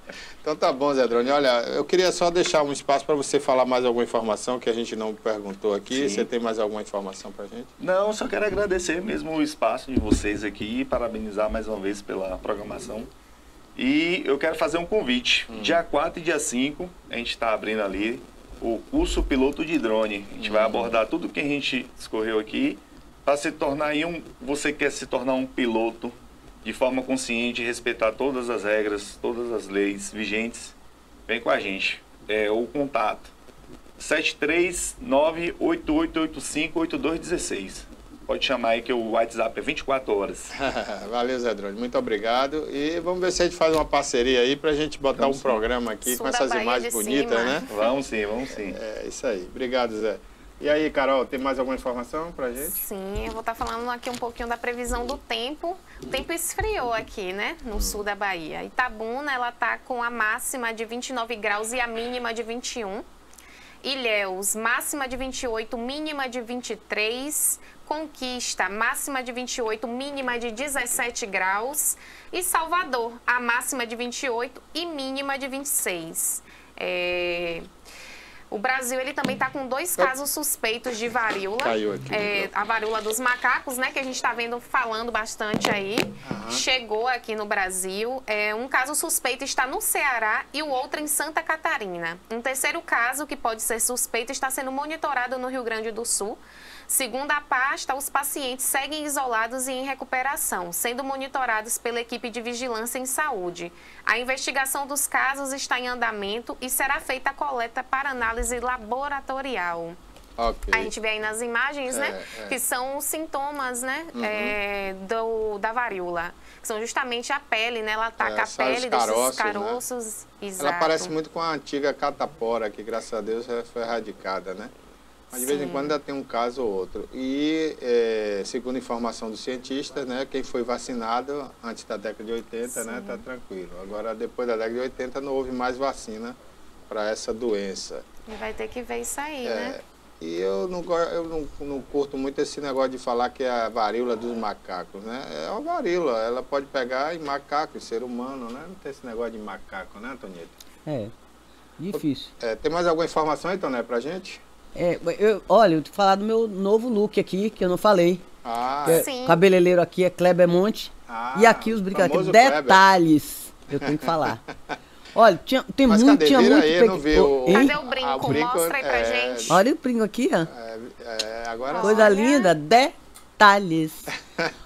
Olha, gente, tinha muita coisa pra falar hoje. Tinha que falar sobre o negócio do jogo, do Grapiúna.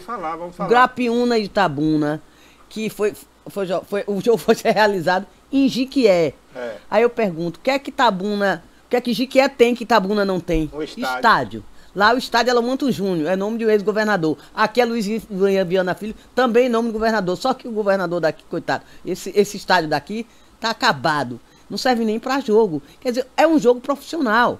Um jogo, o Itabuna e o Grapiúna estão na Série B do campeonato baiano, na segunda divisão. Ficaram em 0-0, parece que foi o placar. Foram jogar em Jiquié. A torcida não pode acompanhar, gente. Como é que vai ficar toda hora indo pra Jiquié, pra Ipiaú? Que isso? Isso não funciona. Tem que jogar aqui. O mando de campo é aqui, tinha que jogar aqui. Mas não tem campo. Agora já cortaram até a luz, não tem nem luz mais. Do estádio. Agora, Toné, é assim, né? Eu não faço parte disso, do poder público, mas eu acho que faltou também um pouquinho de boa vontade da gestão atual. No seguinte, tudo bem, não dá tempo reformar o estádio, né? Fazer alguns reparos, né? Mas assim, Toné, o gramado não tá bom. Isso. A torcida não vai lá. Então, é melhor não ter torcida aqui do que o time sair para jogar em outra cidade. Então era só proibir o torcedor. Perde dinheiro e é custo, né? Proibir o torcedor de ir pro estádio e os times jogariam porque o gramado tá bom, né? E se fosse o caso dos vestiários também, para o jogador não correr risco, o vestiário tá insalubre, fazia-se uma tenda ali do lado do estádio e improvisava o vestiário. Não vai ter torcida mesmo, né? Barbosa, e tem outra coisa. Vem aí o Interbairros. Vai ser no final de julho. Mas aí o prefeito gosta porque vai dar voto, da já começaram a vistoriar os campos. Nos bairros. Os campos de várzea. Parece que são 15. Mas só vistoriaram até agora 4. Faltam 11. Vai dar tempo até o final de junho? Mas aí eles arrumam um jeito, porque os deputados têm interesse, entendeu, Toné? Tá pedindo voto. Porque tem mais de 2 anos que foi interrompido, né? O negócio da pandemia, que não tinha Interbairro. E é um negócio gigantesco que movimenta mesmo a cidade. Movimenta a economia, movimenta a cidade. E vai favorecer os candidatos para pedir voto. Também. Exatamente. E o surgimento de novos atletas, é bom. Com certeza, Toné, com certeza. Bom, a gente está chegando ao final, vem aí o Denilton Santos com o programa Alerta Cidade. E nós voltaremos amanhã às 10 horas e a Toné volta na quarta com a gente, não é isso, Toné? Com mais novidades e um PQP aí para agitar. É isso aí. Um abraço pro Kleber, né, que é o seu cabeleireiro, né?